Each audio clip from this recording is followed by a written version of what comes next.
నమోస్తు మే మన ఇదం రామాన్నగచ్చేద్దహి రామస్యాహం అహం వసామి సతతం రామేహి రామావమా. శ్రీమాతృభ్యాం సభాయై నమః. కావూరు సోదరులు రాఘవదత్తు గారు, ఆత్మారాము గారు, ఇంకా కుటుంబ సభ్యులు అందరూ కూడా కలిసి సంయుక్త నిర్వహణలో ఏర్పరిచినటువంటి అధ్యాత్మ రామాయణ ప్రవచన నవాహనిక దీక్షలో 7 రోజులు పూర్తయి, అంటే 7 రెళ్ళు 14 ప్రసంగాలు పూర్తయి 8వ రోజు 15వ ప్రసంగంలోకి మనం అడుగుపెట్టాం. అలాగే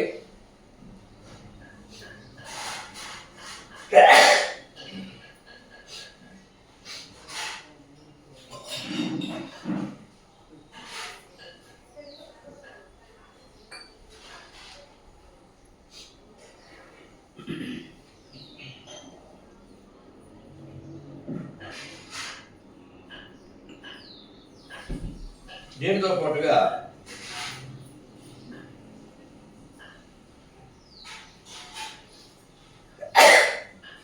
ఎక్కడ కాదు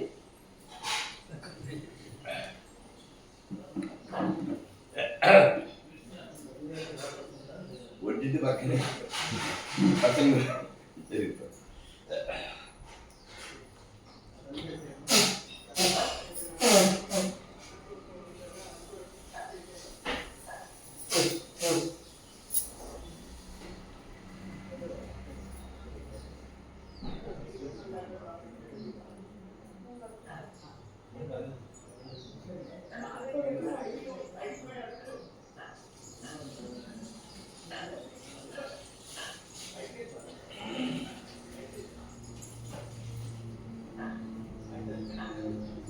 వాళ్ళ అనడానికి లేదు, వాళ్ళ భరించడానికి లేదు.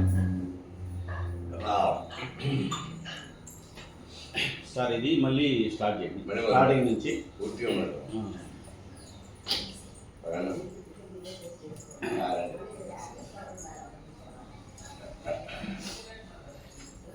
ఓకే చెప్తాను, స్టార్ట్ చేయండి సార్.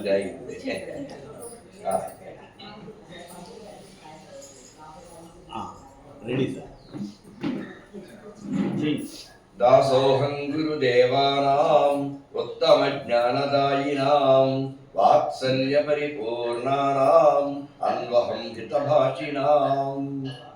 శ్రీరామో మమ దేవతా రఘువరం రామం భజే ధార్మికం. రామేణ ప్రతిమేన సర్వజగతీ సంవర్ధతే రాజతే. రామాయైవ నమోస్తు మే మన ఇదం రామాన్నగచ్చేద్దహి రామస్యాహం అహం వసామి సతతం రామేహి రామావమా. శ్రీమాతృగురుభ్యాం సభాయై నమః. భాగ్యనగరంలో నల్లగండ్ల ప్రాంతంలో కావూరు సోదరులు రాఘవదత్తు గారు, ఆత్మారాము గారు, వారి వారి కుటుంబ సభ్యులు అందరూ కూడా సభక్తికంగా నిర్వహిస్తున్నటువంటి అధ్యాత్మ రామాయణ ప్రవచన నవాహనిక దీక్షలో 7 రోజులు హాయిగా సునాయాసంగా గడిచి ఇప్పుడు 8వ రోజులో గడువు పెట్టాం. అంటే 7 రెళ్ళు 14 ప్రసంగాలు పూర్తయి 15వ ప్రసంగంలో గడువు పెట్టాం. బాలకాండ, అయోధ్యకాండ, అరణ్యకాండ, కిష్కింధకాండ, సుందరకాండ కూడా అయింది.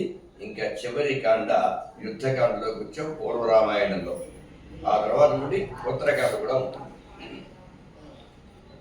ఈ యుద్ధకాండలో రావణాసురుడు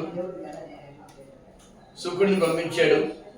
సుగ్రీవుని దూరం చేద్దాం అని ఒక భేదోపాయాన్ని పాటించడానికి ప్రయత్నం చేశాడు. అంటే సామ దాన భేద దండోపాయములు అని చెప్పేసి 4 రకాలైన ఉపాయాలు ఉంటాయి. అందులో సామం అనేది రావణాసురుడికి సరిపడదు. అసలు అతని దగ్గర ఎక్కడ సామ లక్షణమే లేదు. ఇంకా దానం ఏదైనా ఇద్దామంటే పుచ్చుకునే స్థితిలో వానరులు కూడా అక్కడ లేరు.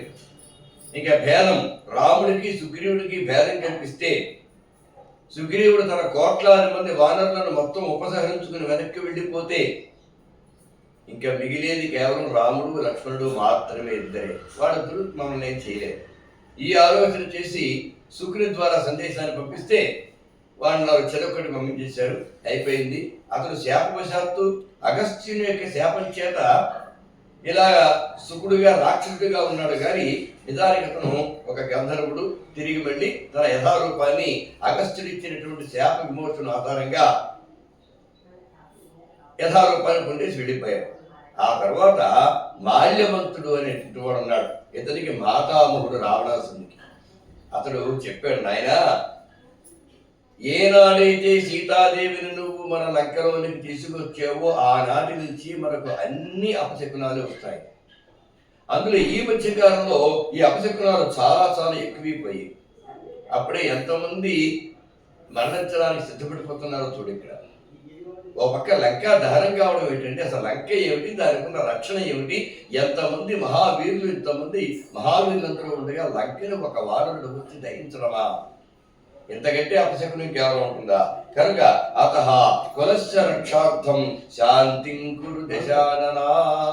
నాయన మన కులాన్ని రక్షించడం కోసమనైనా, నీ వంశాన్ని రక్షించుకోవడం కోసమనైనా, సమూలంగా రాక్షస కులాన్ని రక్షించడం కోసమనైనా శాంతిం కురు, శాంతిని ఏర్పరచవయ్యా.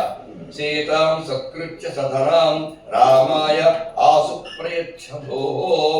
నా మాట విని మరి సీతాదేవిని సత్కరించి మరి మర్యాదపూర్వకంగా రాముని చేతిలో పెట్టవయ్యా, అప్పుడే ఈ వినాశనం ఆగుతుంది, లేదంటే కాదు అన్నాడు. రామం నారాయణం విద్ధి విద్వేషం త్యజ రాఘవే. రాముడంటే ఎవరనుకుంటున్నావు? సాక్షాత్తుగా నారాయణమూర్తి, శ్రీమన్నారాయణమూర్తి ఇక్కడ రాముడిగా అవతరించాడు తెలుసుకో. త్యజ విద్వేషం రాఘవే. రాముని యందు నీకు ఉన్నటువంటి ఆ విద్వేషాన్ని పూర్తిగా విడిచిపెట్టవయ్యా. తరంతి భక్తిపూతాః రామో న మానుషః. రాముడు మానవుడు కాదు, అతని యందు భక్తి ఎవరికైతే ఉంటుందో వారు మాత్రమే ధరిస్తారు సుమా. తత్తు మాల్యవతో వాక్యం హితం ఉక్తం దశాననః. అయితే ఇలాగ హితం చెబితే ఇప్పుడు రోగికి పచ్చం అంటే నచ్చదు కదా, అలాగా హితం చెబితే ఆ హితం రావణాసుడు నచ్చుతుందా? ఎవరైనా చెబితే వినే లక్షణం కనుక రావణాసురుకుంటే ఇక్కడ దాకా విషయం వచ్చేదే కాదు కదా. అందుకని సరే అది ఏమాత్రం అంగీకరించలేదు. ఇంకా మానవం కృపణం రామం ఏకం శేఖామృగాశ్రయం సమర్థం మంజసే కేన హీనం పిత్రాముని ప్రియం. ఏమిటయా, ఓ మానవుని పట్టుకుని, ఒక కృపణను పట్టుకుని, ఒక దీనుని పట్టుకుని, అడవిలో చెట్లు పుట్లు పట్టుకుని తిరిగేవాడిని పట్టుకుని చాలా గొప్పవాడు, చాలా సమర్థుడు, మహాశక్తిపుత్రుడు అంటావు నువ్వు. రామేణ ప్రేషితో నూనం భాషసేత్వం అనర్గడం. నిన్ను గొప్ప తీసి రాముడే పంపాడా ఏంటి? నాకే మాట చెప్పని రాముడు పంపాడా అంటే నువ్వు కూడా రాముడి పక్షాన్ని చేరిపోయావా? గచ్చ వృద్ధోసి, ముసలాడు అయిపోయావు నువ్వు, నా మాతామహుడిని ముసలాడు అయిపోయావు. బంధుత్వం, నాకు బంధువు అయిపోయావు. అందుచేత సోఢం సర్వం త్వయా భాషితం పురితం. నువ్వు ఇప్పటివరకు చెప్పింది సహించానే. ఇంకోడైతే అందరితో ఇదే మాట, ఇంకోడైతే నేను ఈ పని చెప్పేసేవాడిని, నిన్ను కాబట్టి వదులుతున్నాను అన్నాడు విభీషణుడు. ఇంకోడైతే ఈ పని చెప్పేసేవాడిని, నిన్ను కాబట్టి వదులుతున్నాను అన్నాడు శుకుడిని. నిన్ను కాబట్టి ఇంకోడైతే చెప్పేసేవాడిని, నిన్ను కాబట్టి వదులుతున్నాను అంటాడు ఈ మాల్యవంతుడు. సరే నీ కర్మనైనా మనం చేయగలిగింది లేదు అనుకున్నాడు మాల్యవంతుడు. ముందుకెళ్ళి నా ఎదురుగా కనపడకుండా వెళ్ళిపోమన్నాడు. అతని కాస్త వెళ్ళిపోయాడు. సరే ఒక పెద్ద ఎత్తైనటువంటి మేడ పైభాగానికి ఎక్కి అక్కడి నుంచి అసలు రాముడు లక్ష్మణుడు వీళ్ళంతా ఈ వానరులంతా ఏం చేస్తున్నారో చూద్దామని పై నుంచి చూడటం మొదటి చాలా దూరంగా అలా చూస్తుంటే రాముడు కూడా చూశాడు. రామోపిధను రాధాయ లక్ష్మణేన సమావృతం దృష్ట్వా రావణ మాసీనం కోపేన కలుషీకృతః. రావణుని చూడగానే అంత దూరాన్ని నుంచి చాలా చాలా కోపం వచ్చేసింది శ్రీరామచంద్రుడికి. వెంటనే ధనుసు తీసుకున్నాడు. లక్ష్మణేన సమాహృతం, లక్ష్మణ ఒకసారి ధనుసు తీసుకురా అన్నాడు. గబగబా ధనుసు పట్టుకొచ్చాడు, సంధించి కిరీటనం సమాసీనం మంత్రిభి పరివేష్టితం. కిరీటాన్ని ధరించి ఉన్నాడు, చుట్టూ మంత్రులందరూ ఉన్నారు. అలాంటి వాడిని శశంక ఆర్ధ నిభేనేవ బాణేన ఏకేన రాఘవ. రాముడు అర్ధచంద్రాకారంతో ఉన్నటువంటి ఒకే ఒక్క బాణంతో కొట్టాడు అంత దూరం నుంచి. అంటే యుద్ధములకు సిద్ధమై ఎదురెదురుగా ఉంటే తప్ప ఒకరిపై బాణ ప్రయోగం చేయకూడదు. అందుకని రావణుని యొక్క శరీరానికి తగిలేలా కాకుండా కిరీటానికి మాత్రమే తగిలేలా కొట్టాడు. దాంతో అలాగే శాత చిత్రం అతను తెల్ల గొడుగు పట్టి ఉంది, ఆ గొడుగు కూలిపోయింది, కిరీటం ఊడిపోయి కింద పడిపోయింది. అలాగా ఒక్క నిమిష కాలంలో ఆ గొడుగు కూలిపోయింది, కిరీటం కింద పడిపోయింది. ఏం జరుగుతుందో అర్థం కాలేదు రావడం.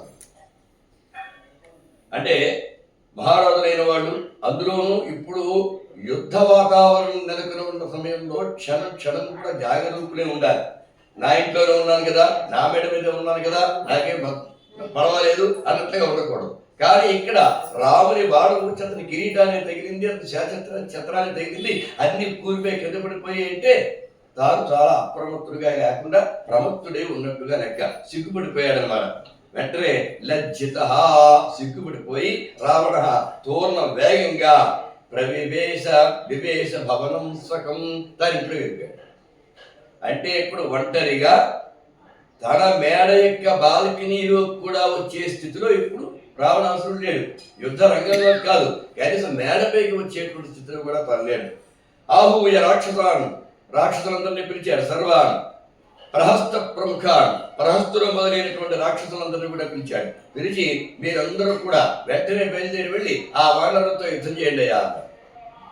అప్పుడు వారు వేరే మృదంగాలు వాయించుకుంటూ, ఇంకా పడవం, ఆనకం, గోముఖం ఇలాంటి వాద్యాలన్నీ కూడా వాయించుకుంటూ దొన్నలు, ఒంటెలు, గాడిదలు, సింహాలు, వ్యాఘ్రాలు అంటే పెద్ద పులులు ఇలాంటివన్నీ వాహనాలుగా చేసుకుని ఖడ్గం, శూలం, ధనుస్సు, పాశం, దండం, తోమరం, శక్తి ఇలాంటి ఆయుధాలన్నీ కూడా ధరించుకుని లంకానగర ద్వారం అక్కడికి బయలుదేరి వీళ్ళందరూ కూడా ఆ వానరులు ఉన్న చోటికి, లంకానగర ద్వారం దగ్గరికి ఆ వానరులు ఉన్నారు, అక్కడికి వెళ్ళి యుద్ధం చేయడం మొదలు పెట్టారు. ఆ యుద్ధంలో చాలా మంది ఇంకా వానరులు ఏం చేస్తున్నారు, వీళ్ళ దగ్గర ఇన్ని రకాల ఆయుధాలు ఉన్నాయి, కానీ వాళ్ళకి చెట్లే ఆయుధాలు, రాళ్లే ఆయుధాలు, పర్వత శిఖరాలే ఆయుధాలు అలా వాడు చేస్తున్నారు. వారికి వీరికి మధ్య చాలా బ్రహ్మాండమైన యుద్ధం జరిగింది.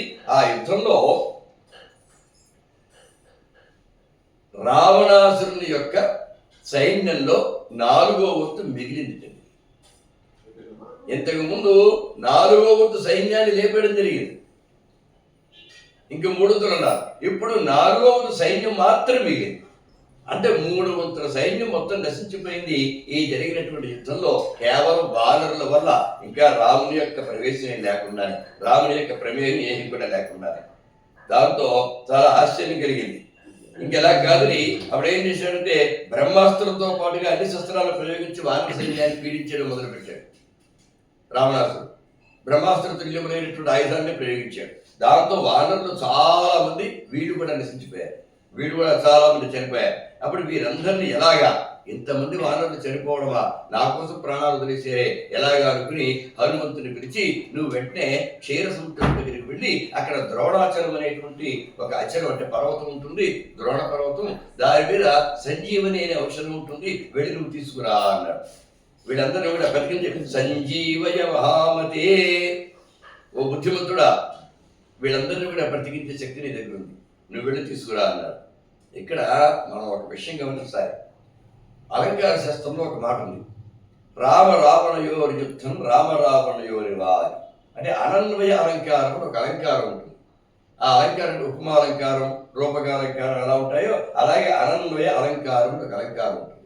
ఆ అలంకారం ఏమిటంటే ఒకదాన్ని ఎప్పుడైనా మరో దాంతో పోలుస్తారు. ఆ అమ్మాయి ముఖం చంద్ర బింబంలా ఉంది, లేకపోతే ఇతని శరీరం వజ్రంగా ఉంది, లేదా కళ్ళు తామర పద్మపు రేపులా ఉన్నాయి, ఇలాగా అన్నింటికి పోలికలు ఉంటాయి. ఇలా పోలికలు పోలిస్తే దాన్ని ఉపమ అలంకారం అంటారు. అలాగే రూపకాలంకారం, ఇంకో అలంకారం, అతిశయోక్తి అలంకారం, సవాలక్షణ. ఇందులో అనన్వయ అలంకారం అంటే ఏంటంటే పోల్చడానికి ఏ వస్తువు ఉంటుంది. ఇప్పుడు ఆ అమ్మాయి ముఖాన్ని చంద్రబాబుతో పోల్చవచ్చు, పద్మంతో పోల్చవచ్చు, కళ్ళను కూడా పద్మంతో పోల్చవచ్చు, పద్మ యొక్క రేకులతో పోల్చవచ్చు. ఇంకా పోల్చడానికి వస్తువే లేకపోతే దాని అనన్వయ అలంకారం అంటారు. ఏమిటయ్యా అలా కూడా ఉంటాయా, పోలిక లేకుండా ఎక్కడైనా ఉంటుందా? ప్రతి వస్తువుకి పోలికుంటుంది కదా అంటే ఉండదు. ఎలాగా గగనాకారం, ఆకాశం ఉంది, దేనితో పోలుస్తారు? ఆకాశం ఆకాశంలాగే ఉంటుంది, ఆకాశం లాంటిది మరొకటి ఉండదు. ఇంకా అలాగే సాగరోపమ, సముద్రం ఉంది, దేనితో పోలుస్తారు? గోదావరి పొంగితే, కృష్ణ పొంగితే, మరో నది పొంగితే అప్ప సముద్రంలో ఉందని బాగుంటారు. కానీ సముద్రాలతో పోలుస్తారంటే దానికన్నా ఇప్పుడు పోల్చాలి అంటే అంతకన్నా గొప్పదంతో పోల్చాలి. పోలిక యొక్క లక్షణం ఏంటంటే మనం దీనికన్నా గొప్పదంతో పోల్చాలి. ఈ ఎంత కాదన్నా అమ్మాయి ముఖము చంద్రబింబం కన్నా గొప్పది కాదు. ముఖము కన్నా చంద్రబింబం చాలా గొప్పగా ఉంటుంది, దాంతో పోల్చాలి. మళ్ళీ చంద్రబింబాన్ని ముఖంతో పోల్చాలి.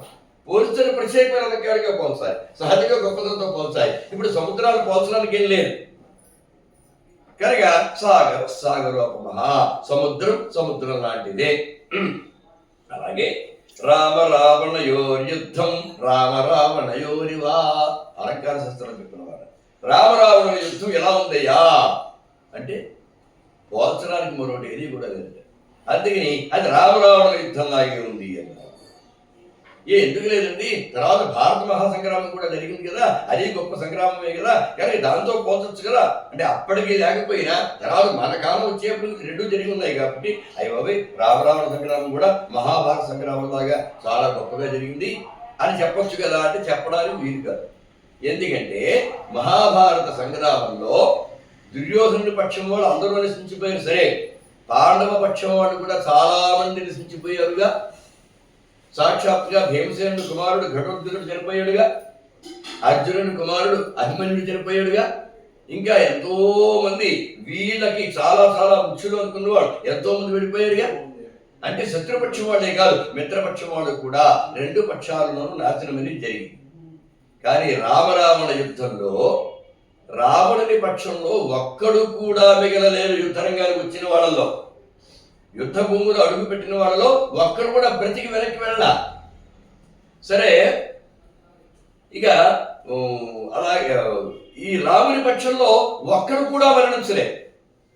యుద్ధరంగానికి వచ్చిన వాళ్ళు ఏదో కొంతమంది అయినా మరణించాలిగా, ఒక్కడు కూడా మరణించలే.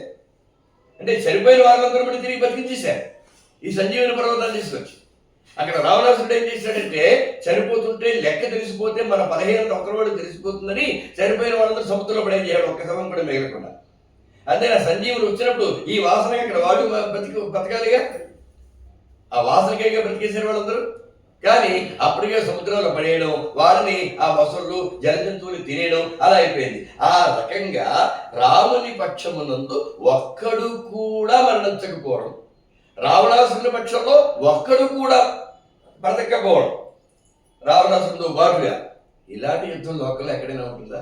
అటు ఇటు సమానమే ఎంతో కొంత కాదు. ఓడిపోయిన వాళ్ళ పక్షం ఎక్కువ నష్టం ఉంటుంది, నెగ్గిన వాళ్ళ పక్షం తక్కువ నష్టం ఉంటుంది. నష్టం రెండు వైపులా ఉండాలి. కానీ అసలు నష్టమే లేకుండా రాముని పక్షం, మిగిలే లేకుండా రావణాసురుని పక్షం ఉంది అంటే ఇలాంటి యుద్ధం లోకంలో మరి ఇంకెక్కడా లేదు, అంతకు ముందు కానీ ఆ తర్వాత కానీ. కనుక రామ రావణయోర్ యుద్ధం రామ రావణయోరివా అన్నారు. అందుకే ఇది అనన్వయాలంకారము, అంటే మరొక యుద్ధంతో పోల్చడానికి అవకాశం లేనటువంటిది. అంతేకాదు ఇంకో విచిత్రం ఏంటంటే రాక్షసులందరూ ఆయుధాలు పట్టుకున్నారు, వానరులందరూ చెట్టు రాళ్ళు పట్టుకున్నారు. వీటి దగ్గర ఆయుధాలు లేవు. అక్కడ వాళ్ళేమో రథాల మీద వస్తే రాముడు హనుమంతుని భుజాల మీద కూర్చుని యుద్ధం చేయడు, ఒకడు మోస్తే. అక్కడ సమానత్వం కూడా లేదు. అవతల శత్రువులు ఆధిక్యంలో ఉంటే వీళ్ళు తక్కువ స్థాయిలో ఉండి యుద్ధం చేసి వీళ్ళు నెగ్గారు. తర్వాత ఎప్పుడో చివరి దాకా వచ్చేటప్పటికి ఇంద్రుడు రథం పంపించడం ఆ వ్యవహారం జరిగింది. కానీ అంతవరకు హనుమంతుని భుజాలపై కూర్చుని యుద్ధం చేశాడు రాముడు అనే పరిస్థితి. కనుక ఇలాంటి యుద్ధం ఎక్కడ ఉండదు. కనుక ఆయన ఒకసారి వెళ్ళి ఆ ద్రోణ పర్వతాన్ని తీసుకురా, అక్కడ సంజీవని ఉంది, వీళ్ళందరినీ కూడా సంజీవయ మహామతే, తెలివైన వాడు నువ్వు, ఎలా తీసుకురావాలో నీకు తెలుసు, వెళ్ళి తీసుకురా అంటాడు. అప్పుడు సరే కదా అని ఆయన జగామ అనిల నందన, వెంటనే వాయుసుతుడైనటువంటి వాయుసుతుడు వెళ్ళాడు. హనుమంతుడు లేడు అనుకుంటా, అంటే చాలా వేగంగా వెళ్ళాడు అని అర్థం. వాయువు చాలా వేగంగా వీస్తుంది కదా, అంటే కవులు ఆ శబ్ద ప్రయోగం చేస్తున్నప్పుడు ఎక్కడ ఏ శబ్దం ప్రయోగించాలో కూడా తెలియాలి. ఇక్కడ ఆంజనేయుడు అన్నాడు అనుకోండి, ఆంజనేయుడు కుమారుడు అంటే మళ్ళీ ఒక స్త్రీమూర్తి అక్కడ జ్యోతగా అవుతాడు. కానీ వాయుసుతుడు అనేటప్పటికీ వాయువు ఎంత వేగం అంత వేగవంతంలో ఉంటుంది కనుక వేగంగా వెళతాడు. ఒక వ్యక్తి అనారోగ్యంతో ఉన్నప్పుడు వైద్యం చేయడం కాదు, ఆ వైద్యం సకాలంలో చేయాలి.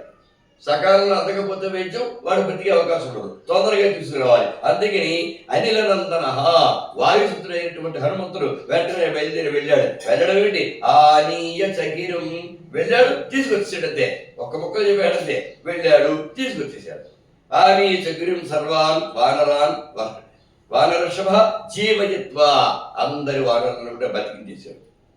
వెళ్ళాడు, తెచ్చాడు, అందరినీ బతికించేశాడు.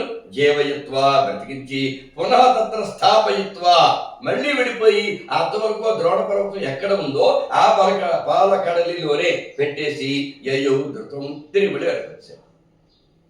ఒక్క ముక్కలు చెప్పాడు. రాముడు చెప్పాడు, వెళ్ళాడు, తెచ్చాడు, బతికించాడు, మళ్ళీ వెళ్ళాడు, అక్కడ పెట్టేశాడు, వచ్చేసాడు, అంతే. అంత వేగంగా జరిగింది. ఆ తర్వాత మళ్ళీ వానరులందరూ పెద్ద ఎత్తున నాదములు చేసుకుంటూ బొబ్బలు పెడుతూ మళ్ళీ యుద్ధాలు సిద్ధమైతే రావణాసుడు ఆశ్చర్యపోయాడు. ఇప్పుడేగాడు అందరూ చెప్పేసాడు, నేను మళ్ళీ బ్రతికేసాడండి. అసలు ఎలా బ్రతికారో, ఎందుకు బ్రతికారో, చనిపోయిన వాడు బ్రతకడు కదా, అక్కడ చనిపోయిన వాడు బ్రతకడు, ఎలా బ్రతికాడు, ఎందుకు బ్రతికాడు, ఏమీ కూడా అర్థం కావడం లేదు. అప్పుడు మళ్ళీ వెంటనే అతికాయుడు, ప్రహస్తుడు వీళ్ళందరినీ కూడా పంపించాడు. వీరందరూ వెళ్ళి యుద్ధానికి బయలుదేరి వెళ్ళండి అయ్యా. వారందరూ కూడా వారి వారికి ఆయుధాలు తీసుకుని బయలుదేరి వెళ్ళారు. సరే, అప్పుడు వెళ్ళినప్పుడు ఇక్కడ ఏమైందంటే రావణాసురుడు మళ్ళీ యుద్ధరంగానికి దిగి అక్కడ విభీషణుడు కనిపించాడు. కనిపిస్తే, ఒరే నీ వల్లే కదా నాకు ఈ నష్టం అంతా, నాకు ఈ ఇబ్బంది అంతా, నీ యొక్క సమర్థత లేకపోతే, నీ బలం లేకపోతే, నువ్వు వారి తరపున నిలబడి ఉండకపోతే వీళ్ళందరూ ఎంత ధైర్యంగా ముందుకు వచ్చేవారా? నా మొహం, వీళ్ళు ఎప్పుడో రావడం సిద్ధంగా ఉన్నారు, వచ్చేసిన తర్వాత కదా విభీషణుడు అక్కడికి వెళ్ళాడు. కానీ నీ వల్లే వాళ్ళందరూ ముందుకు వచ్చేవారు అనుకుని శక్తి అనేటువంటి ఒక పెద్ద గొప్ప ఆయుధం ఉంటే ఆ ఆయుధాన్ని విభీషణుడి మీద విడిచిపెట్టారు. అప్పుడు పెడితే అప్పుడు వెంటనే ఆ విభీషణుడి గారు తగ్గడానికి వీలు లేదు అని చెప్పేసి అనుకుని ఏం చేశాడు, ఎవరు లక్ష్మణుడు వెంటనే అడ్డంగా, కొండ అడ్డంగా నిలుచున్నట్లుగా విభీషణుడికి అడ్డంగా లక్ష్మణుడు నిలుచున్నాడు. ఆ ఆయుధం విభీషణుడు తగ్గడానికి వీల్లేదు. నిలుచుని అక్కడి నుంచి ధనుసు చెక్కుపెట్టి కొట్టబోతుంటే ఇంతలో ఆయుధం వచ్చి లక్ష్మణుడి తగిలింది, శక్తి అనేటువంటి ఆయుధం. దాంతో అతడు మూర్ఛిత పతిత భూమౌ, వెంటనే మూర్చిపోయాడు, నేల మీద పడిపోయాడు. సరే, తమ్ ఆదాతం దిశానన, లక్ష్మణుని ఎత్తుకొచ్చేద్దాం అనుకున్నాడు. చూడండి, ఇప్పుడు చంపేస్తే చాలు కదా, కానీ అలాగే ఎత్తుకొచ్చే అసలు 57 కూడా ఎవరికి తెలియకూడదు. పడిపోయాడు, ప్రస్తుతం ఇంకా మరణించలేదు. 57 ఎవరికి తెలియకూడదు. మనం తీసుకుపోయి కాడు చేతులు కట్టేసి ఎక్కడో చెగుడు కొట్ల పెడతాం. వాడితో ముందు వాడు వెతుక్కోవడానికి సరిపోతుంది వీళ్ళ ప్రయాసంతా కూడా. ఇంకా మనం సునాయాసంగా వాడిని గెలిచేయచ్చు. ఇది వాళ్ళ ఆలోచన. అలా చేశారు. చేస్తే అప్పుడు ఆ లక్ష్మణుని ఏమాత్రం కదల్చలేకపోయాడు. ఎంత బలవంతుడు రావణాసురుడు వచ్చి ఆ లక్ష్మణుని ప్రయత్నించి పైకెత్తుని లేవడే రాదే, కదల్చలేకపోయాడు. అంతలో హనుమంతుడు కోపం వచ్చి గ్రహీతుకామం సౌమిత్రం రావణం వీక్ష్య మారుత వజ్రకల్పేన ముష్టిన అజఘానపురసి, ఆ రావణాసురుని యొక్క వక్షస్థలం మీద పిడికిలి బిగించి గట్టిగా ఒక గుద్దితే వెంటనే వెళ్ళకలే పడిపోయాడు. ఏమీ తెలియదు. అప్పుడు లక్ష్మణుడు తీసుకుని హనుమంతుడు జాగ్రత్తగా దూరంగా వచ్చేసాడు అక్కడికి. కానీ సరే, ఆ శక్తి ఆయుధం కూడా ఏం చేసింది, లక్ష్మణుడిని విడిచిపెట్టి సా శక్తి రహితం చెక్వ జ్ఞాత్వా నారాయణాంశజం, అమ్మో ఇతడు నారాయణ అంశకి చెందినవాడు, ఇతన్ని నేనేమీ కూడా చెయ్యలేను అని రావణస్య రథం ప్రాగాదు, మళ్ళీ రావణుడికి రథం ఎక్కడుందో అక్కడికి రావణ దగ్గర వెళ్ళిపోయింది. ఆ శక్తి ఆయుధం వెనక్కి తిరిగి వెళ్ళిపోయింది. అంటే తనను తానే ఉపసంహరించుకుంది శక్తి ఆయుధం. దాంతో ఇతనికి ప్రమాదం తప్పింది. సరే, అప్పుడు మళ్ళీ సన్యాం అవాప్య జగ్రాహ బాణాసనమధోష రామమేవ అభిదుద్రావా, ఈ హనుమంతుడు కొట్టిన దెబ్బకు మూర్చిపోయిన రావణాసుడు, మూర్చిపోయిన వాడు తిరిగి మళ్ళీ ఒక్కసారి వెనక్కి వచ్చింది. మళ్ళీ రాముని కేసి పరిగెత్తుకుంటూ వస్తూ ఉన్నాడట. ఆరుష్య జగతాం నాథ హనుమంతం మహాబలం. అప్పుడు అతను రాముడి కేసి పరిగెత్తుకు వస్తూ ఉంటే ఈ రాముడు హనుమంతుని భుజం మీదకి ఎక్కి కూర్చుని, అతను రథస్థుడే ఉన్నాడు కదా, అందుకని ఆ రథస్థుడైనటువంటి రావణాసురుడిని అతనికేసి రాముడు పరిగెత్తాడు. అంటే హనుమంతుడు పరిగెత్తుకుంటూ రాముడికేసి రాముడిని రావణాసురునికేసి పరిగెత్తుకు తీసుకెళ్ళడం మొదలెట్టాడు.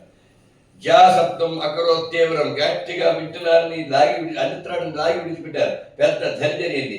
రామో గంభీర్య వాచ రాక్షసేంద్రం వాచ, రావణాసుడితో గంభీరమైన మాటతో మాట్లాడుతున్నాయి. అవయ్యా, ఇంతకుముందు జనస్థానంలో ఒకరు కాదు, ఇద్దరు కాదు, 14,000 మందిని పంపించాము నా మీద, వాడు వచ్చారు.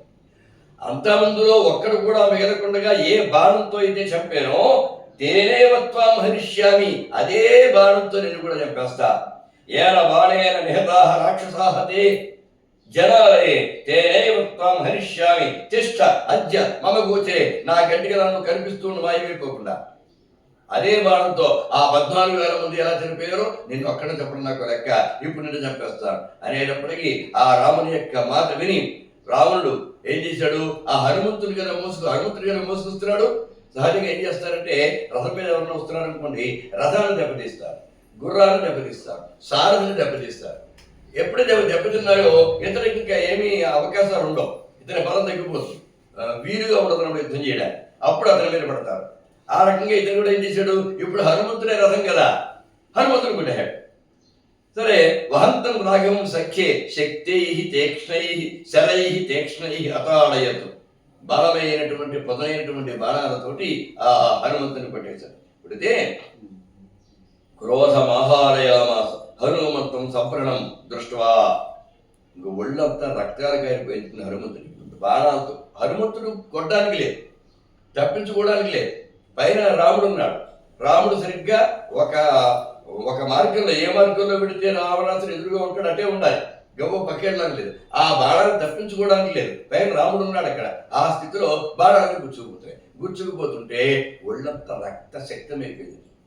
హనుమంతుడు అలా రక్తశక్తం అయిపోతే చూసి క్రోధమాహారయామాస కాలరుద్రైవాపరః, క్రోధం ఆహారయామాస తెచ్చుకొనెను. అది రాముడు ప్రత్యేకం. జటక్రోధుడు రాముడు ఎందుకు అయ్యాడు అంటే ఇతనికి కోపం లేదని కాదు, కోపం కావాలనుకున్నప్పుడు తెచ్చుకుంటాడు.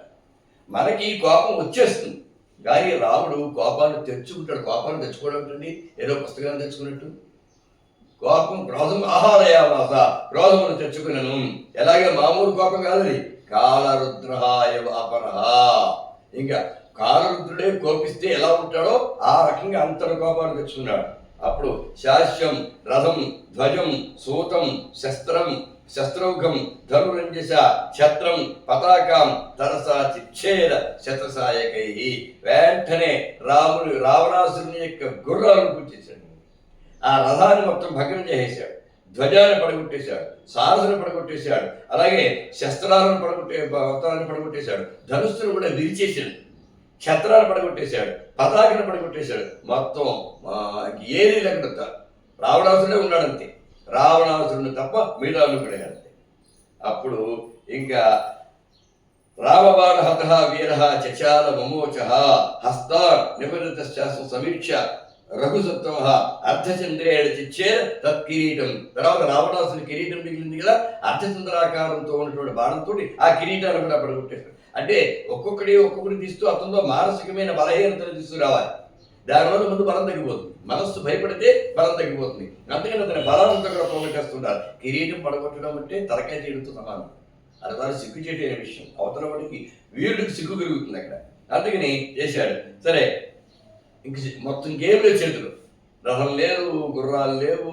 పోనీ రథం పాడిపోయి గుర్రం మీద ఎక్కుతాడు, గుర్రాలు లేవు, తోలే సారథి లేడు, ధనుస్సు లేదు, కిరీటం లేదు, ఇంకా దగ్గర ఏమీ లేవు, ఛత్రం లేదు, అన్నీ పోయాయి.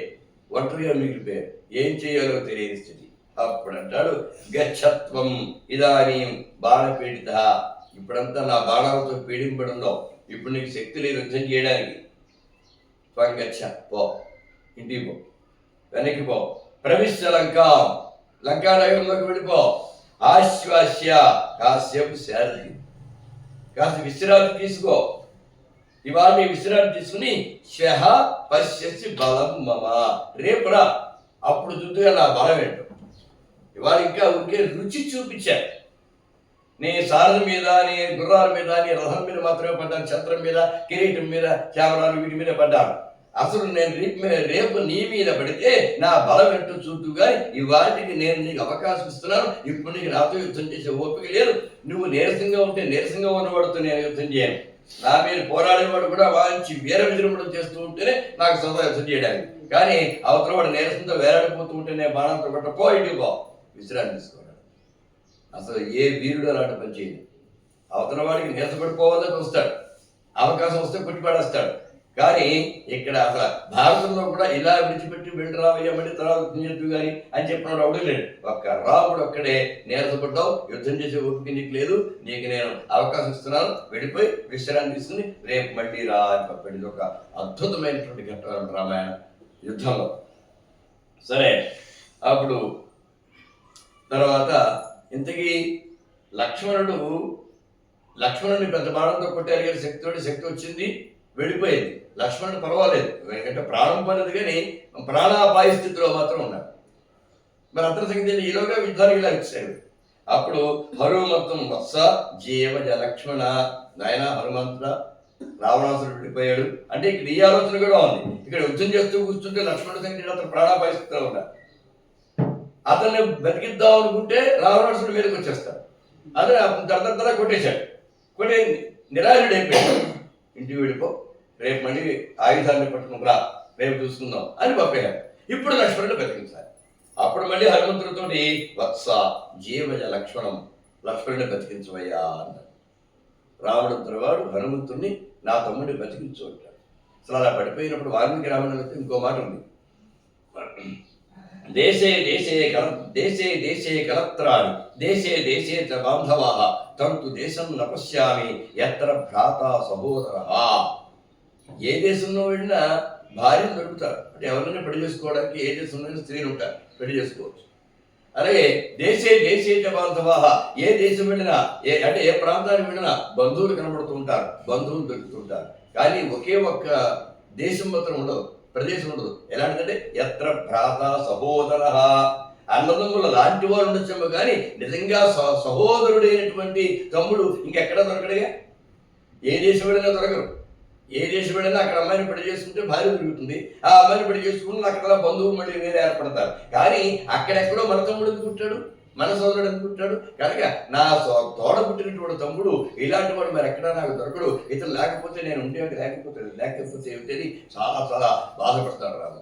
సరే, అతను బయలుదేరి వెళ్ళమన్నాడు. వెంటనే హనుమంతుడు మళ్ళీ బయలుదేరి వెళ్ళాడు. చూడండి ఎన్నిసార్లు అసలు ఆ పర్వతం ఏదో చిన్న కలసం పట్టుకొచ్చేసినట్టుగా పర్వతాన్ని మోసుకొచ్చేయడమే. పైగా తక్కువ దూరమా, ఎంత దూరం, శతయోధుల విస్తీర్ణమైన సముద్రాలు ఒక్కసారి దాటం కాదు, ఎన్ని మార్లు ఎగిరి దాటాడు పాపం, ఎంతంత ప్రయాణాలు చేశాడో. ఇలా వెళుతున్నాడన్న సంగతి రావణాసుడికి తెలిసింది. ఇంటి దగ్గర ఎవరో చారులు చెప్పారు. అరే లక్ష్మణుడు గనక చనిపోతే రాముడు మానసికంగా బలహీనపడిపోతాడు. మానసికంగా బలహీనపడిపోయినటువంటి రాముడిని కొట్టడం తేలిక. కానీ రాముడు మళ్ళీ లక్ష్మణుడిని బతికించేసుకున్నాడు అనుకోండి, ఇంకా అతను మనం కొట్టలేం. ఎప్పటికోసారి నాకు పొరపాటు జరిగింది, ఏం చేద్దాము అని అనుకుని కాలనేమి అనేవారు పిలిచారు. ఇది వాల్మీకి రామాయణంలో లేనిది, ఇందులో మాత్రమే మనకి కనిపించాడు. కాలనేమి అనేవాడు పిలిచాడు. పిలిచి, ఏవయ్యా నువ్వేం చేస్తావంటే హనుమంతుడి యొక్క ప్రయాణానికి విగ్రహం కలిగించు, అంటే ఆలస్యం జరగాలి, అతను తిరిగి రావడానికి ఆలస్యం జరగాలి. దారిలో నువ్వు ఒక మాయా ముని రూపాన్ని ధరించి ఒక మాయా ఆశ్రమాన్ని ఏర్పరిచి అతను ఆకర్షించు.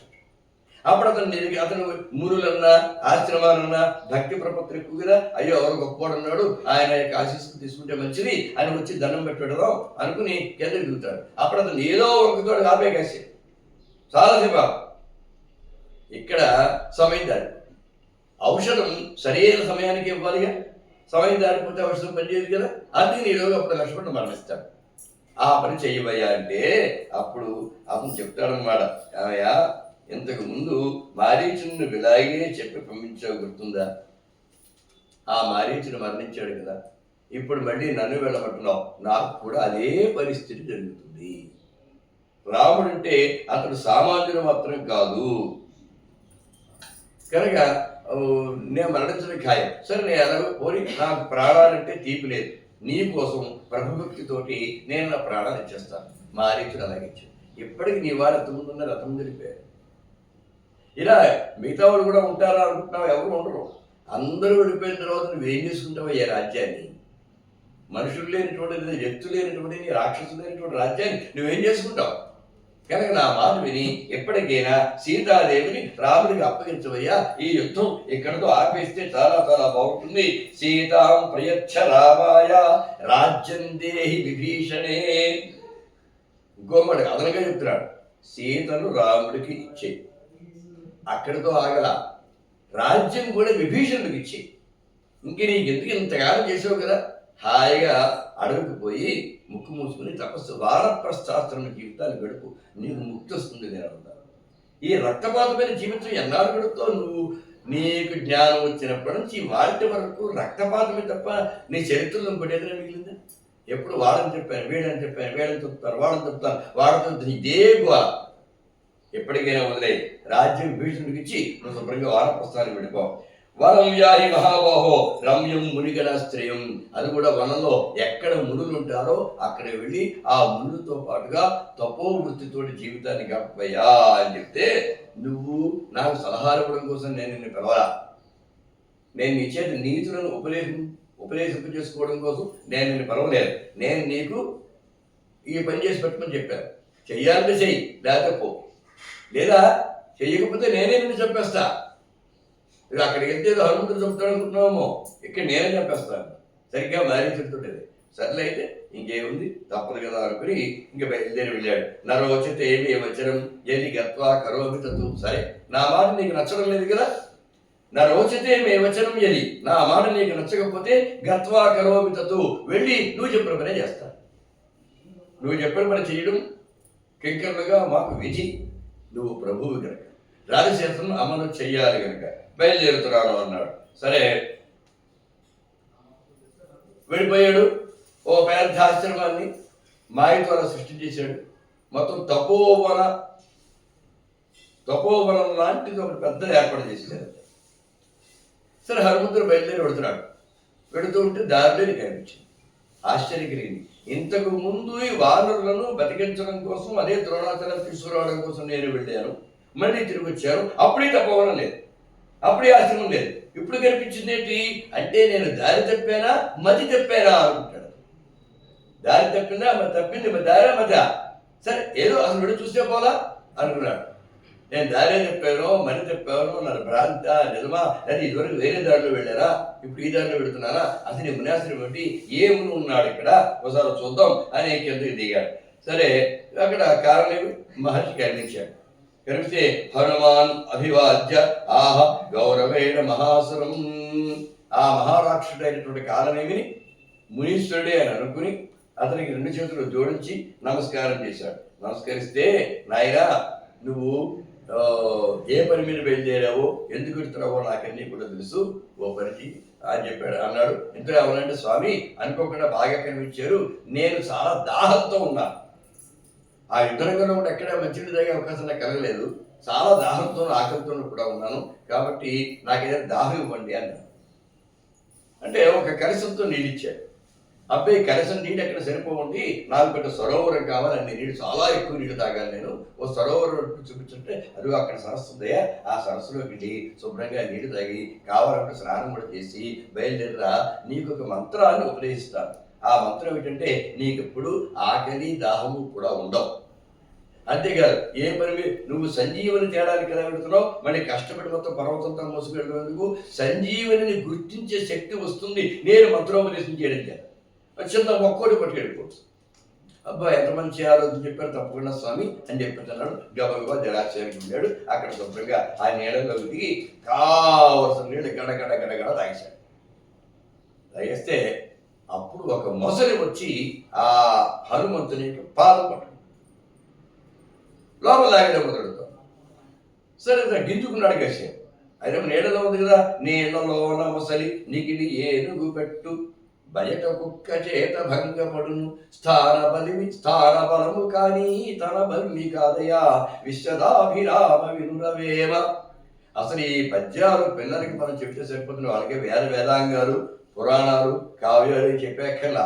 ఈ కంప్యూటర్ యుగంలో వాళ్ళ చదువులు వాళ్ళు చదువుకుంటారు. దానితో పాటు ఇలాంటివి చెప్తే తర్వాత పెద్ద అయ్యాక రుచి కలిగితే, ఇదిగో మనకి ఆత్మారాం గారు చూడండి, ఇంకా ఉద్యోగ జీవితం, ఆ చదువు ఆయన చదువుకున్నారు, ఆయన ఉద్యోగం చేసుకున్నారు. రిటైర్గా ఇప్పుడు వేదం మీద, పురాణాల మీద, శాస్త్రం మీద దృష్టి పడింది. కృషి చేయటంలా, అది రావటంలా, అంటే ఎప్పుడైనా వస్తుంది చదువు అనేది. అప్పుడు ఇప్పుడు నియమేం లేదు అక్కడ. కనుక ఇక్కడ ఈ చూడండి ఎంత చిన్న పద్యం అంటే, పిల్లలకి ఎలా బ్రతకాలో ఎలా బ్రతకూడదో మొత్తం తెలుసుకోవడానికి స్మృతి శతకంలో 100 పద్యాలు, వేమన శతకంలో 100 పద్యాలు సార్. రోజుకు ఒక పద్యం చదువుతాను అంటే సరిపోతుంది. ఎంతసేపు ఉంది? 100 రోజులు అంటే 3 నెలలు. 3 నెలలు ఆడేప్పటికి సుమత శతకం పూర్తి అయిపోతుంది. ఇంకో 3 నెలలకి వేల శతకం సరిపోతుంది. అంతేకాదు కొద్ది రోజులు గడిచేప్పుడు ఏంటమ్మా ఒక్కొక్క పద్యం చెబుతావు, నాకు 2 పద్యాలు చెప్పు, ఇంకొకరా నాకు 4-5 పద్యాలు చెప్పాయి అంటే వాళ్ళ శక్తి పెరిగిపోతుంది. అందుకని ఆ ఐక్యూ పవర్ వాడుకున్నట్టుగా ఇంకెవరికి ఉండదు. కాబట్టి ఎక్కువ చెప్పుకుంటారు, చాలా తక్కువ రోజుల్లో వచ్చేస్తాయి. చూడండి, స్థానబలం చాలా గొప్పది. అరువు కాని చోట అజుకులం వల్ల రాదు. అది ఇది ఒకటే అర్థం. అక్కడ మనం ఏంటో మన స్థాయిలో తెలియని చోటుకి వెళ్ళి నేను అంతవాడు ఇంతవాడకూడదు, నువ్వు ఎవడైతే నాకేంటారు. మన ఊళ్ళో మనకు చాలా గౌరవం ఉంటుంది, కానీ బయటకు వచ్చినప్పుడు నువ్వు ఎవడైతే నాకేంటి. జిల్లా దాడితే కలెక్టర్గా ఉంటుందండి విలువ. నువ్వు కలెక్టర్ అయితే అవ్వచ్చు, మా జిల్లా కాదు కదా అంటారు. ఆ ఒక్క మాట అంటే అయిపోయింది. మళ్ళీ ఆ జిల్లా కలెక్టర్తో ఇక్కడ సంప్రదించి వారిద్దరి మధ్య స్నేహ వాతావరణం ఉంటే ఈ కలెక్టర్ కలుగు చేసుకుంటే తప్ప అతని పరువు నిలబడతాడు. ఆ స్నేహ వాతావరణం కలెక్టర్కి మధ్య ఉంటుందని గ్యారంటీ కూడా ఏమి లేదు.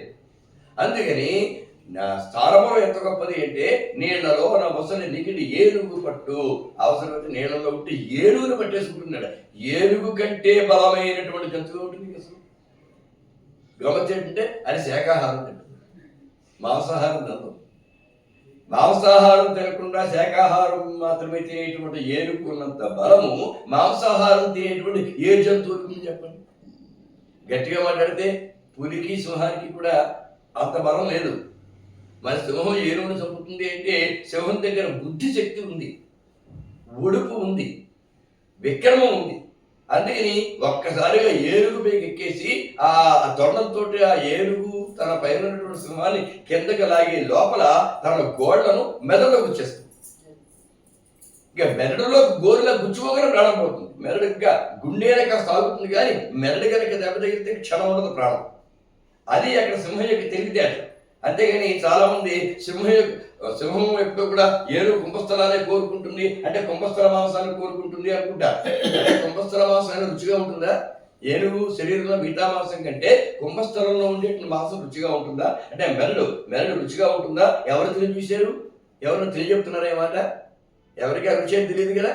అంతే, అది మాంసం కోసం కాదు. అక్కడ మెదడులో గోరు గుచ్చితేనే దాని ప్రాణ సునాయాసంగా పోతుంది. అలా కాకుండా పొట్ట మీద, తోక మీద, కాలు మీద దాని ప్రతాపం చూపిస్తే తొక్కి పచ్చడి చేస్తుంది. ఎప్పుడైనా చూడండి, పడుకున్న ఏనుగు మీద సింహం ఎక్కితే ఏనుగుకి ఏమీ కాదు, కానీ పడుకున్న సింహం మీదకి ఏనుగు ఎక్కితే పచ్చడి అయిపోతుంది. ఎవరి బలం ఎక్కువ? కానీ బలం ఏనుగుదే ఎక్కువ. ప్రతాపము, విక్రమము, ఒడుపు, సులువు ఇవన్నీ సింహానికి బాగా తెలుస్తూ ఉంటాయి. కాబట్టి ఇక్కడ ఏనుగు కంటే బలమైన మరొకటి లేదు, అది శాకాహారి. అంటే శాకాహారము బలం ఉండదు, మాంసాహారానికే బలం ఉంటుంది అనుకుంటే అంతకంటే తెలివి తక్కువ ఊహ మరొకట్లేదు. మీకు రుచికి అలవాటు పడి మాంసాహారం తినడమే కానీ బలం కోసం అయితే తినక్కర్లేదు. శాకాహారంలో చాలా కావలసిన బలం ఉంది. సరే, అంత బలం కలిగినటువంటి ఏనుగును కూడా నీళ్ళల్లో ఉంటే మొసలి హాయిగా బయటికి లోపల లాగేసుకుంటుంది. అదే మొసలి నీళ్ళు విడిచి గట్టు మీదకి వచ్చిందనుకోండి, కుక్కలు చంపేస్తుంది. మరి ఏనుగు రావక్కర్లా, కుక్కలు తల్దని చెప్పాడు. స్థాన బలానికి అంత గొప్ప శక్తి ఉంటుంది అని చెప్తారు కదా. ఇక్కడ హనుమంతుడిని హనుమంతుడు ఎక్కడ, మొసలు ఎక్కడ? ఏనుగంటే ఏనుగుని పెట్టు కదా హనుమంతుడు అంటే. అతని కాలుకు లాగడం మొదలెడతారు స్థానం. అప్పుడు ఒక్కసారి చూసుకుని దాన్ని గట్టిగా పట్టుకుని రెండు బాగా చీల్చి పడేయాలంటే మొత్తం. అప్పుడు అందులోంచి ఒక దేవకథ బయటకు వచ్చిన అయినా దావిడ పేరు ధాన్యమాలి. నేను ఒక అప్సరసను రావణాసుని యొక్క భార్య అయిన ధాన్యమాలి అని మళ్ళీ వేరు మండోదరే ధాన్యమాలి అని చెప్పి ఒక మాట అంటారు. వాల్మీకి రామాయణంలో సీతాదేవిని శంసుపక్షం కింద ఉన్నప్పుడు అదిరిస్తున్నప్పుడు ఆవిడేం చేయకండి, నీకోసం మేమంతా ఉన్నాం కదా అని వెనక్కి లాక్కొచ్చేసినటువంటి స్త్రీమూర్తి పేరు ధాన్యమాలి. ఇందులో ఆవిడ పేరు మండోదరి అని చెప్పారు. కనుక మండోదరి ధాన్యమాలి 1-2-3 పేర్లు ఉండొచ్చు అని చెప్పి అనుకున్నాం. సరే, ఇక్కడ మళ్ళీ ఇంకో ధాన్యమాలి ఉంది, ఈమె అప్సరస. నేను ఒక ముని శాప కారణంగా నీళ్ళలో మొసరై పుట్టాను. నీ వల్ల నాకు శాప విమోచన కలిగింది. ఇక నేను నీకు చేసే ప్రత్యుపకారం ఏంటంటే, నువ్వు ఏ ముని ఆశ్రమంలో దిగేవో, ఎవరి మాట నమ్మేవో అతడు నిజమైనటువంటి ముని కాదు, కపట ముని. వాడు ఒక పెద్ద రాక్షసుడు. అసలు ఈ ఆశ్రమం లేదు, ఇదంతా కూడా వచ్చేది అద్భుత కల్పన. కనుక నువ్వు జాగ్రత్తగా వాడిని తప్పించుకుని వెళ్ళిపోయి ఇక్కడ వాడిని చంపెడతావో తప్పించుకుంటూ వెళ్ళిపో. నీ ప్రయాణాన్ని విఘ్నం కలిగించి లక్ష్మణుని ప్రాణాన్ని పోగొట్టడానికి వీడు ఈ పని చేశాడు, రావణ ప్రేరితుడై వచ్చాడు అని చెబితే ఆవిడ గబగబా విషయం తెలుసు సంతోషంకి ఆయనకి ఆవిడకి నమస్కారం చేసి బయలుదేరి వచ్చాడు. వస్తే రానాయన ఏంటి ఇంత ఆలస్యం చేసావు, తొందరగా రా, నేను నీకు మంత్రోపదేశం చేస్తాను, నువ్వు నాకు గురుదక్షిణ కూడా ఇద్దువు కానీ అన్నాడు. దానికి ఉందండి, మంత్రోపదేశం కంటే ముందే గురుదక్షిణ ఇచ్చేస్తున్నాను తీసుకోండి అని పిడికిలి పీల్చి గట్టిగా ఒక గుద్దు గుద్దాడు.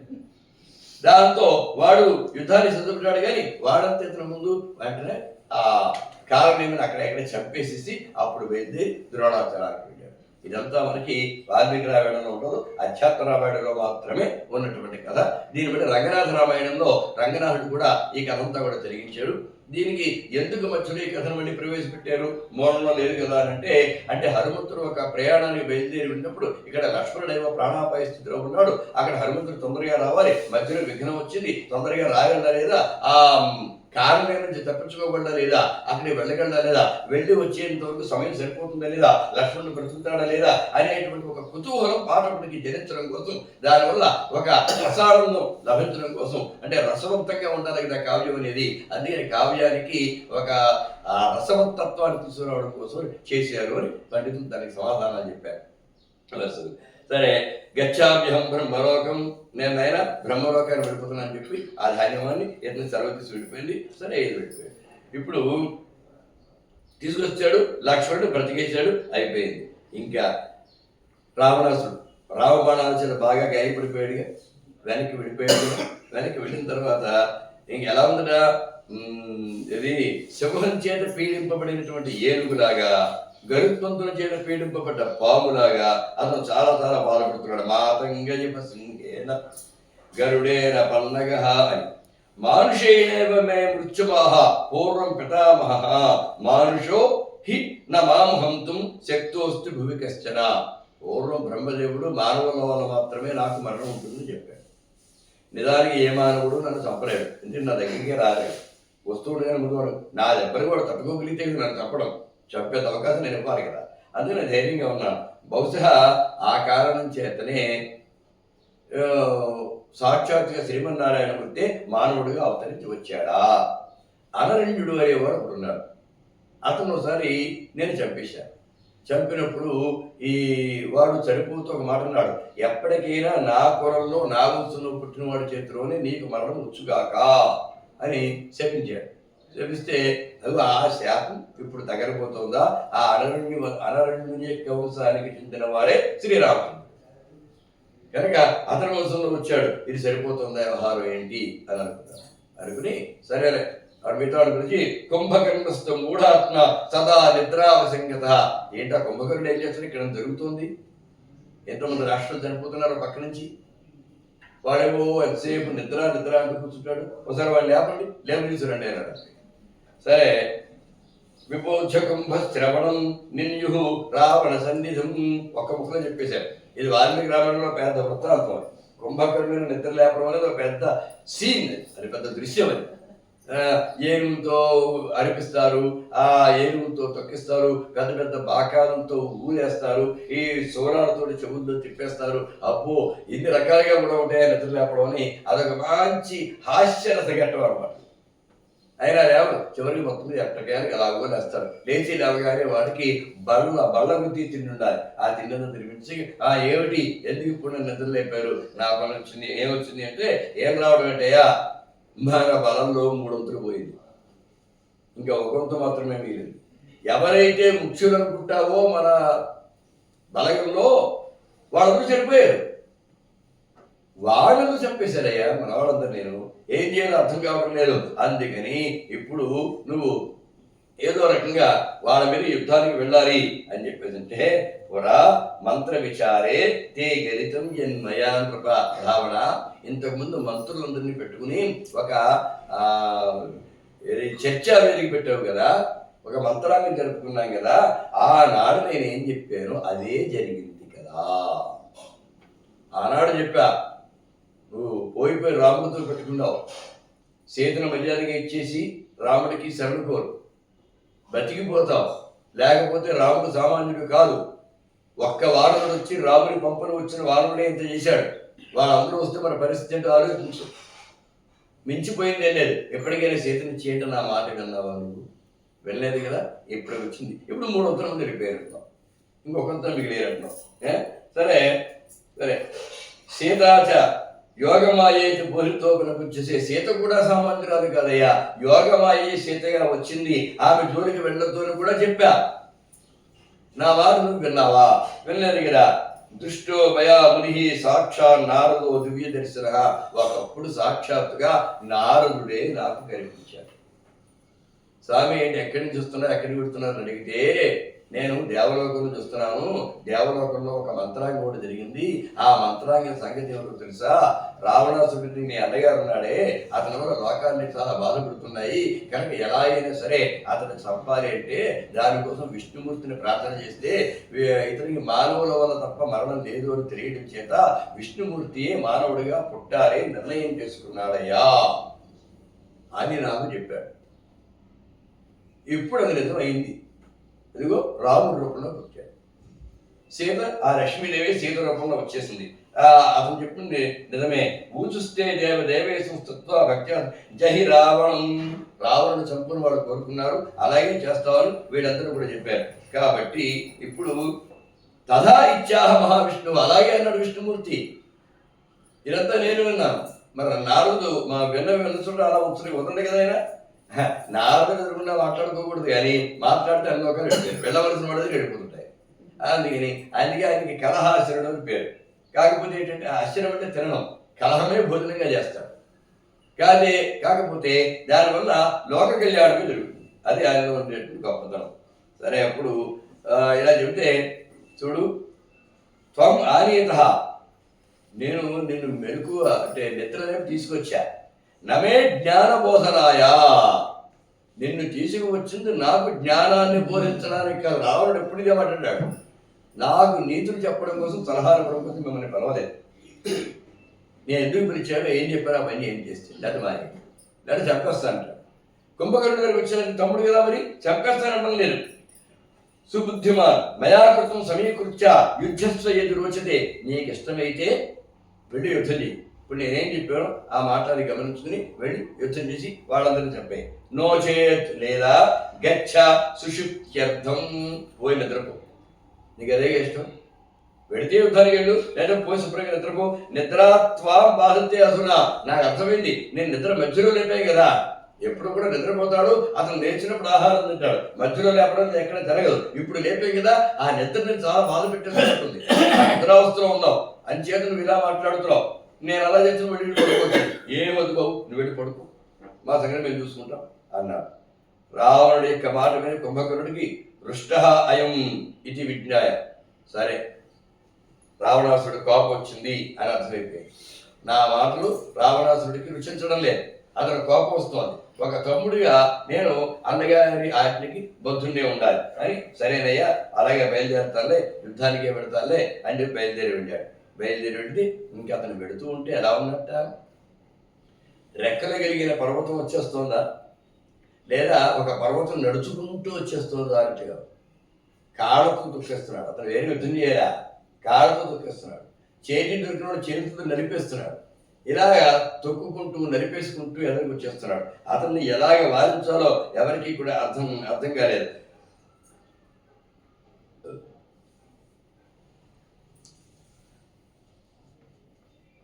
అప్పుడు రాముడు ఏంటి కుంభకర్ణుడు ఇంత భయంకరంగా యుద్ధం చేస్తున్నాడు, యుద్ధం కూడా చేయట్లా, ఇలా దుర్మార్గం చంపేస్తున్నాడు. సరిగ్గా భారతంలో ఒక ఘటోద్గతుడు, మరి రామాయణంలో ఒక కుంభకర్ణుడు, వీడు ఒక్కలాంటి వాడు అనమాట. వీళ్ళిద్దరి హనుమంతుడు భీముడు ఒక్కలాంటి వాడు, కుంభకర్ణుడు అలాగే ఘటోద్గతుడు ఒక్కలాంటి వాడు. కనుక ఇలా వస్తున్నాడని చెప్పిన లాభం లేదని ఆ చేతులతో నడిపిస్తున్నాడు వీడు అని చెప్పేసి 2 చేతులని కూడా బాణాంచుకునేయాడు. 2 చేతులు పోయి కుంభకర్ణుడు. అప్పుడు మాత్రం వదిలేడా, గబగబ పాదాలతో తొక్కుకుంటూ జనంలో వెళ్ళిపోతున్నాడు. అంతే తొక్కి చెప్పాడు. అప్పుడు 2 కాళ్ళు కొట్టేశాడు. కాళ్ళు పోయే చేతులు పోయే, అయినా ఆగలేదు. నోరు పెద్దగా తెచ్చుకుని దొల్లుకుంటూ వచ్చేస్తున్నాడు. అప్పుడు నోట్లో బోల్డని బాణాలు కొట్టేశాడు. ఇంకా నోరు తెరవడానికి లేకుండా అయినా కూడా ఆగలేదు. అని ధ్వని చేసుకుంటూ ఇంకా మీదకి వచ్చేస్తూ ఉంటే అప్పుడు అది ఎగురుకుంటూ ఆ మొండంతుడు బయలుదేరి వచ్చేస్తూ ఉంటే అప్పుడు అర్ధచంద్రాకారమైన బాణం ఒకటి తీసుకుని ఒక్కసారి ఆ కుంభకర్ణుని యొక్క కంఠాన్ని తెగొట్టేశాడు. తెగొడితే లంకా ద్వారానికి అడ్డగా పడిపోయిందట ఆ కుంభకర్ణుని యొక్క శిరస్సు. మొండము సముద్రంలో పడిపోయింది. మొండవంతో సముద్రంలో బోళ్ళని యోజనాల దూరం ఆక్రమించి పడిపోతే అవన్నీ కూడా కడుపు నిండా అందరూ కూడా జలజంతువులన్నీ ఆ కుంభకర్ణుడి యొక్క శరీరాన్ని శుభ్రంగా తినేసి. ఇక్కడ అది అసలు అందరినీ సముద్రంలో పడవేస్తున్నాడు రావణాసుడు. ఇది దానంతా అదే పడి కుంభకర్ణుడి శరీరాన్ని ఎవరు తీసుకుని పడేయగలరండి. అందుకని దానంతరం ఇతని బాణం దెబ్బకి ఆ శరీరము దానంతరం సముద్రంలో పడేలాగా ఆ రాముడు కొట్టాడన్నమాట. కొడితే శుభ్రంగా ఆ జలజంతువులన్నీ కూడా మింగేయడం జరిగింది. ఇక అంటే వజ్రాయుధంతో కొట్టినప్పుడు వృత్రాసురునికి శిరస్సు ఎలా తెగిపడిపోయిందో అలాగే చకర్త రక్షోధిపతే శిర వృత్రమేవ అశని. ఆ పిడుగుపాడు వజ్రాయుధం అంటే పిడిగే, ఆ పిడుగుతో కొడితే వృత్రాసునికి శిరస్సు ఎలా తెగిపడిపోయిందో అదే రకంగా ఈ కుంభకర్ణుని యొక్క శిరస్సు కూడా తెగిపడిపోయింది అనుకున్నాడు. రావణ శోక సంతప్త. రావణాసురుడికి అప్పుడు నిజమైన శోకం వచ్చింది. ఎందుకంటే కుంభకర్ణుడు చాలా కావలసినటువంటి కుంభకర్ణుడు తనకి చాలా పెద్ద బలం, పెట్టని కోట లాంటి వాడు. ఒక్క కుంభకర్ణుడు ఉంటే చాలు ఎవరున్నా లేకపోయినా సరే నేను జయించేస్తానని ఒక నమ్మకం ఉన్నవాడు. నిజంగా అంత శక్తివంతుడే కుంభకర్ణుడే. అలాంటి వాడు పడిపోయేటప్పటికి చాలా బాధపడ్డాడు. అప్పుడు ఇంద్రజిత్తుని పిలిచాడు. అతను వచ్చాడు. ఆ ఇంద్రజిత్ వచ్చాడు. వచ్చి ఆయన ఇంద్రజిత్ ప్రాహ అంటే ఇంద్రజిత్ వచ్చి బాధపడుతున్నటువంటి రావణాసురుడితోటి అన్నాడు, శజ శోకం మహామతే. ఎందుకు బాధపడతారు నాన్నగారు? మయి జీవిత రాజేంద్ర మేఘనాథే మహాబలే. మహాబలవంతుడు మేఘనాథుడు నీ కుమారుడు ఉండగా బతికి ఉండగా ఎందుకు వస్తుంది ఎవరు బాధపడుతున్నారు? ఇంతవరకు నన్ను మీరు యుద్ధానికి పంపించలేదు, నన్ను ఒకసారి పంపించండి. స్వస్థో భవ మహీపతే. ఓ మహీపతి, మీరు స్వస్థులే ఉండండి. సర్వం సమీకరిష్యామి గత్వా నికుంభలాం సజ్జ తర్పయత్వా హుతాశనం. ఇప్పుడు నేను నికుంభళా హోమం చేస్తాను. సర్వం సమీకరిష్యామి. తొమ్మిది కుంభకర్ణుడు ఇదే మాట అన్నాడు. అంతా నేను చక్కబెడతానని మీరేం బెంగళూరు. ఇప్పుడు ఇతను కూడా అదే మాట అంటున్నాడు, సర్వం సమీకరిష్యామి. అంతా నేను చక్కబెడతాను. ఎలాగో తెలుసా, మరి ఇంతమందిని చంపేస్తున్నాడు కదా రాముడు, ఆగనుకుంటున్నారేమో. నేను ఇప్పుడు నికుంభళా హోమం చేస్తాను. అది చేస్తే ఏమవుతుందో తెలుసా, లబ్ధ్వా రథాధికం. ఒక దివ్యమైన రథాన్ని అగ్నిహోత్రుడు నాకు ఇస్తాడు, దివ్యమైనటువంటి అశ్వాన్ని ఇస్తాడు, దివ్యమైనటువంటి ధనుస్సుని ఇస్తాడు, దివ్యమైనటువంటి బాణాన్ని ఇస్తాడు, దివ్యములైన బాణాలు ఇస్తాడు, దివ్యములైన ఖడ్గాన్ని ఇస్తాడు. ఇవన్నీ పట్టు యుద్ధం చేస్తే అప్పుడు నేను అజేయుణ్ణైపోతాను. ఇంకా నన్ను ఎవ్వరూ ఏమీ చేయలేదు. అప్పుడు నేను చెప్పేస్తాను. అంతవరకు సమయం ఏదో రావణాలు గడుపుతూ ఉన్నంతే, నేను హోమం చేసేవారు అని చెప్పేసి వెళ్ళిపోయాడంతే. సరే, ఇచ్చుత్వా త్వరితం గత్వా నిర్దిష్టం హవన స్థలం. ఎక్కడైతే హోమం చేయడానికి అనుకూలమైన ప్రదేశం, హోమం చేయదగిన ప్రదేశంగా నిర్ణయం చేసుకుని ఉన్నారో ఆ రావణాసురుని దగ్గర హోమ ప్రదేశం యాగశాల ఎక్కడుందో అక్కడికి వెళ్ళిపోయాడు. ఎలాగా? రక్తమాల్యాంబరధర, ఎర్రని వస్త్రాలు ధరించాడు. రక్త గంధ అనులేపన, ఎర్రని గంధాన్ని ఒంటి మీద పూసుకున్నాడు. నికుంభలాస్థలే మౌని హవనాయ ఉపచక్రమే. ఆ నికుంభలా స్థలానికి వెళ్ళి మౌనంగా, అదొకటి నియమం, మౌనంగా ఉండి ఇంకా ఆ హోమం చేయడం కోసం నికుంభళ అనేటువంటి స్థలానికి వెళ్ళాడు.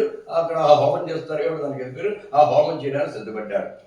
సమాప్యతే చేద్హోమ అయం మేఘనాథశ్చ దుర్మతే తదా అజేయో భవేద్ రామ. విభీషణుడు చెప్పాడు, ఈ విషయం తెలిసింది. ఏమయ్య రామ, కోపం మునిగిపోయింది. ఇప్పుడు మేఘనాథుడు నికుంభళ హోమాన్ని చెయ్యడానికి వెళుతున్నాడు.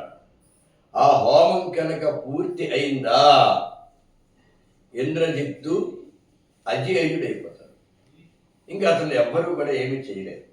అయితే మరి ఏం చేయాలి? ఇప్పుడే వెళ్ళి ముందు వాళ్ళని చంపేస్తాను. నువ్వెందుకయ్యా? అయినా నువ్వు చంపడం కుదరదు. ఎందుకో తెలుసా? ఇక్కడ రహస్యం ఉంది. 12 సంవత్సరాల పాటు ఎవరైతే నిద్రాహారాలు త్యజిస్తారో వారి చేతిలో మాత్రమే ఇంద్రజిత్తుకు మరణం ఉన్నది. ఇది మనకి ఇందులో ఉంటుంది, వాల్మీకిలో. ఇంద్రజిత్తుకి మరణం 12 సంవత్సరాల పాటు నిద్ర ఆహారం కూడా లేకుండా ఎవరైతే ఉంటారో వారి చేతిలో మాత్రమే ఉంది. అయితే ఎస్తు 12 వర్షాణి నిద్రాహార వివర్జిత తేనేవ మృత్యు నిర్దిష్ట. వాడి చేత మాత్రమే మృత్యు వచ్చేలాగా అతను తపస్సు చేసి అలా వరాన్ని పొందాడు కదా, బ్రహ్మచేత. సరే, లక్ష్మణస్తు అయోధ్యాయా నిర్గమ్య ఆయా త్వయా సహా. లక్ష్మణుడు అయోధ్య నుండి బయలుదేరి విడివడి నీతో పాటు కూడా వచ్చాడు కదా.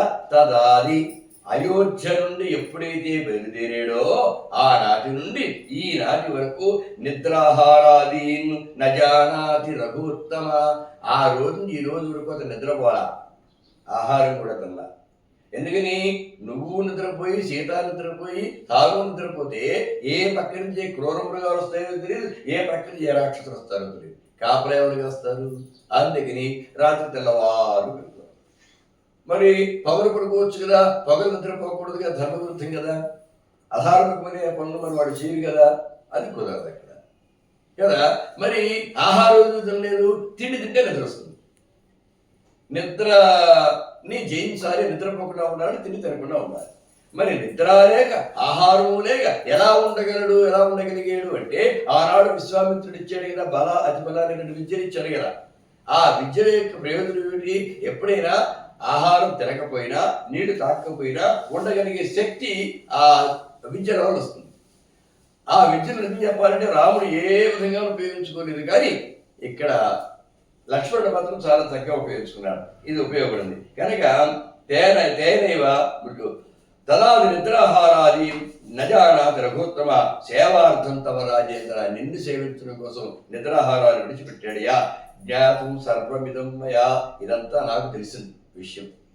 నెమ్మదిగా కబుర్లో పెట్టి ఆ మాట ఏమాట మాట్లాడుతుంటే ఈ విషయాన్ని బయటపడ్డాయి. తదాజ్ఞాపయ దేవేశ లక్ష్మణం త్వరయామయ. కాబట్టి నాతో పాటుగా తొందరగా లక్ష్మణుడు బయలుదేరి రావడానికి నువ్వు కాస్త ఆజ్ఞయి. హరిష్యతుల సందేహ శేష సాక్షాత్తు ధరాధర. ఈ భూమిని మోస్తున్నటువంటి ఆ ఆదిశేషువే సాక్షాత్తుగా లక్ష్మణుడు అంటే వేరే ఎవరు కాదు కనుక ఇతడే ఆ ఇంద్రజిత్తుని చంపగలడు. కాబట్టి ఆ లక్ష్మణుడిని నువ్వు పంపించవయ్యా అన్నాడు. త్వమేవ సాక్షాత్ జగతామధీశ నారాయణో లక్ష్మణ ఏవ శేష. నీవే సాక్షాత్తు నారాయణమూర్తివి. ఈ ఆదిశేషువే భూమిని భరిస్తున్న తడక రూపంలో నువ్వు పడుకోవడానికి నీకు శయ్యగా ఏర్పాటైనటువంటి ఆదిశేషువే ఈ లక్ష్మణుడు. అంటే యువాం ధరాభార నివారణార్థం. యువాం అంటే మీరిద్దరూ కూడా త్వం యువాం యూయం అని. త్వం అంటే నీవు, యువాం అంటే మీరిద్దరు, యూయం అంటే మీరందరూ అని శబ్దం కనుక యువాం మీరిద్దరు ధరాభార నివారణార్థం భూమి యొక్క భారాన్ని పోగొట్టడం కోసమని జాతవు పుట్టేరయ్యా పరిగెట్టుకుని జగన్నాటక సూత్రధారవు. జగన్నాటకానికి సూత్రధారులై మీరిద్దరు జన్మించారు కనుక ఆ ఇంద్రజిత్తును చంపడానికి లక్ష్మణుడిని పంపించవలసింది అని చెప్పారు. అతని అసలు పేరు మేఘనాథ్. పుడుతూనే గట్టిగా నాదం చేస్తే మేఘములు ఉరుముతున్నట్టుగా, ఏడిస్తే మేఘములు ఉరుముతున్నట్టుగా వినిపిస్తుంది ఆ ఏడు. అందుకనే మేఘనాథుడు అని పేరు పెట్టారు. మేఘము వంటి నాదము కలవాడు. మేఘస్య నాద ఇవ నాద యస్య సహ మేఘనాథ. మేఘం యొక్క నాదము వంటి నాదము ఎవరికి ఉందో అతని పేరు మేఘనాథుడు అని చెప్పాలి. అందుకని ఇంద్రుని ఒకసారి జయించాడు, అందుచేత ఇంద్రజిత్తు అనేటువంటి పేరు వచ్చింది. ఇంద్రుని జీవితంలో ఏదో ఒకసారి జరిగింది, ఒక్కసారి ఓడిపోయాడు. ఇంకా అదొక ఘనకాయ, ఒకసారి ఓడించినప్పుడు ఘనకాయ ఇంద్రుని ఓడించినట్టు ఘనకాయ దగ్గర అదొక బిరుదువాచకంగా ధైర్యం చేస్తున్నాడు. అంటే ఇంద్రజిత్తు అని పిలవడం మొదలుపెట్టారు. ఆ తర్వాత ఓడిన సార్లు ఇంద్రుడు ఎన్నో చోట్ల ఎన్నో విషయాలు దగ్గరించాడు. ఒకసారి జరిగితే అది కొంత ఘనకార్యం ఇక్కడ, అందుకు ఇంద్రజిత్తు అన్నారు. సరే, గచ్చ లక్ష్మణ సైన్యేన మహతా జహి రావణిన్. లక్ష్మణ గచ్చ, లక్ష్మణుడా వెళ్ళు. మహతా సైన్యేన, పెద్ద సైన్యాన్ని, ఎంత సైన్యంగా సైన్యాన్ని తీసుకున్నాడు. సైన్యం అంటే ఇక్కడ వారులే, ఇక్కడ రథాల, గజాల, అశ్వాల, పదార్థులే అందరూ కూడా. పదార్థ బలం ఒక్కటే ఉంది, కాలు బలం ఒక్కటే ఉంది. వాళ్ళందరూ వాడులే, వాళ్ళ చేతుల ఆయుధాలు కూడా ఉండవు. చెట్లే ఆయుధాలు. ఇలా సినిమాలు అంటే గదలో చూపిస్తారు కానీ గదలు లేవు, బాణాలు లేవు. వాళ్ళందరూ చెట్లతో కొట్టి చంపాడు, రాళ్లతో కొట్టి చంపాడు, పర్వత శిఖరాలు పైకెట్టి శిస్త్రి చంపాడు, ఇది అదే కాళ్ళతో తొక్కి చంపాడు, కలిచేసి చంపాడు. ఇదే విధానం. ఆ యుద్ధంతో అట్లా జరుగుతుంది. కనుక వాళ్ళందరినీ ఎంత కావాలి సైన్యాన్ని తీసుకున్న వాళ్ళు జహి రావణి. రావణి అంటే రావణాసురుని యొక్క కుమారుడు అని అర్థం. అంటే దశరథుని యొక్క కుమారుడు దాశరథి అయినట్లే రావణుని యొక్క కుమారుడు రావణి అవుతాడనమాట. రావణస్య అపత్యం పుమాన్ రావణి అని సంస్కృతంలో చెప్తారు. అలాగే దశరథస్య అపత్యం పుమాన్ దాశరథి, రావణస్య అపత్యం పుమాన్ రావణి అని. కనుక రావణిని చంపేసే వెళ్ళి హనుమత్ ప్రముఖై సర్వై యోధపై సహ లక్ష్మణ, హనుమంతుడు మొదలైనటువంటి సేనా నాయకులు ఉన్నారే వీళ్ళందరినీ తీసుకుని వెళ్ళు, నువ్వు అక్కడే వెళ్ళొద్దు. ఎవరైతే ప్రముఖ వీరులు ఉన్నారో వాళ్ళందరినీ తీసుకు వెళ్ళిపో, ఇక్కడ వ్యవహారంతో నేను చక్క పెడతాయి. వాళ్ళందరినీ తీసుకు నాకు వెళ్ళి వీళ్ళందరూ సహాయం అక్కర్లేదు, నువ్వు తీసుకెళ్ళిపో. ఎంతమంది మహావీరులు కావాలో అంతమందిని తీసుకువెళ్ళు. మనకు కావాల్సింది ఇంద్రజిత్తు చావడమే. ఇంద్రజిత్తు చనిపోయాడు అంటే ఇంకా సుమారుగా జయించేసినట్టే. ఇంకా రావణుడు చెప్పడం చాలా తేలిక కింద లెక్క అనమాట. ఎందుకంటే వాడు కూడా అక్కడ మహావీరుడు బాబువీరుడు కాదు ఇంద్రజిత్తు అంటే.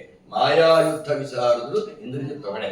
అందుకే సరే ఏవం సౌమిత్రి పరిక్రమ్య ప్రణమ్యతం జగ్రహ కార్మకం శ్రేష్టం. ఒక గట్టి ముప్పైన ధనుస్తునుడు తీసుకున్నాడు. అలాగే శ్రేష్ఠ అన్యభ్యమ పరాక్రమ రామ పాదాంబుజ సృష్ట పృష్ట సౌమిత్రి అబ్రవీత్. బలిష్టమైనటువంటి ధనుస్సును తీసుకుని ఇప్పుడు చెప్తున్నాడు అజ్యమ కార్ముకాత్తు ముక్త శరాహ నిర్భిజ్య రావణి. ఈ రోజు నా ధనస్సు నుండి వెలువడినటువంటి బాణములు ఇంద్రజిత్తును భేదించి గమిష్యంతి పాతాళం. ఇంకా వాటి శక్తి ముందు ఇంద్రజిత్తు సరిపోక ఇంకా వాటి వేగం ఆగక పాతాళలోకం దాకా వెళ్ళిపోయి స్నాతం భోగవతి జరే. అక్కడున్న భోగవతి నది ఉండే అంటే గంగ 3 లోకాల్లో ప్రవహిస్తుంది. అందుకని దానికి త్రిపథగా అని పేరు. ఒకటి దేవలోకంలో ప్రవహిస్తుంది, తర్వాత రెండవది అక్కడ మందాకిని అని పేరు, భూలోకంలో ప్రవహిస్తుంది, ఇక్కడ గంగ అని పేరు. అది పాతాళ లోకంలో కూడా ప్రవహిస్తుంది, దానికి భోగవతి అని పేరు. అలా 3 లోకాల్లో ప్రవహిస్తుంది కాబట్టి దాన్ని త్రిపథగా అని చెప్పేసి అంటూ ఉంటారు. ఎందుకు 3 లోకాల్లో ప్రవహిస్తుంది అంటే దానికి సహజమైన ప్రదేశం, పుట్టిన ప్రదేశం దేవలోకమే. మందాకిని పేరు దేవలోకంలో ప్రవహిస్తూ ఉండేది. ఆ తర్వాత మన భగీరథుడు ఆమెను ప్రత్యేకించి తన యొక్క పితృపితామహులను రక్షించడం కోసమని, వారి ఊర్ధ్వగతిని కలిగించడం కోసమని, వాళ్ళు పాతాళ లోకంలో ఉంటే వారి కోసమని ఆ గంగా నదిని ప్రార్థిస్తాడు. ఆ గంగా నది కిందకి ఒక్కసారిగా పడితే భూమి బదులైపోతుంది.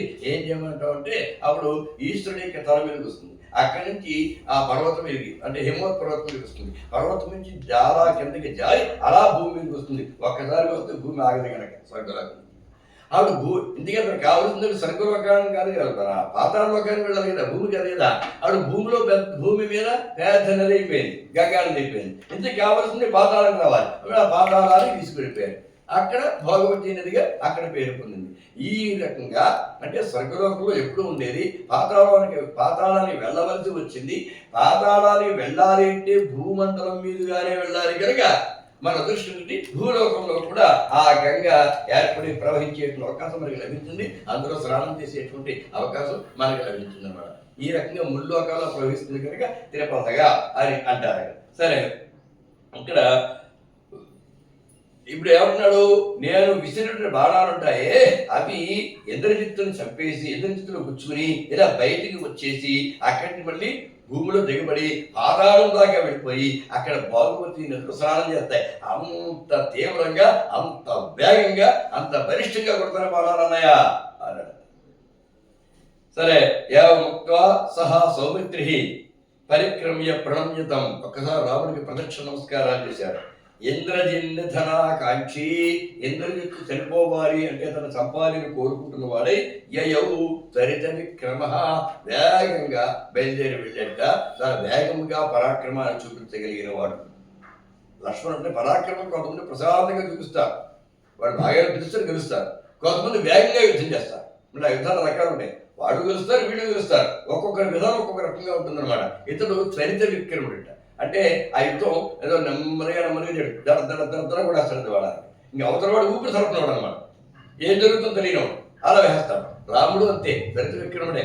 ఎందుకంటే ఆ తూడేరులో బాణం ఎప్పుడు తీస్తున్నాడు, ఎప్పుడు ఎక్కువ పెడుతున్నాడు, ఎప్పుడు వదులుతున్నాడో కూడా తెలియకుండా నముంచంతం సిరియం ఘోరాన్ నాదదారు శరాన్ ఘోరాన్ నముంచంతం సిరిముఖాన్ ఎప్పుడు బాణాలు తీస్తున్నాడో, ఎప్పుడు విడిచిపెడుతున్నాడో, ఎప్పుడు సంధిస్తున్నాడో, ఎప్పుడు విడిచిపెడుతున్నాడో తెలియడంటే బాణాలు మాత్రం వాళ్ళలాగా వచ్చి పడిపోతున్నాయి.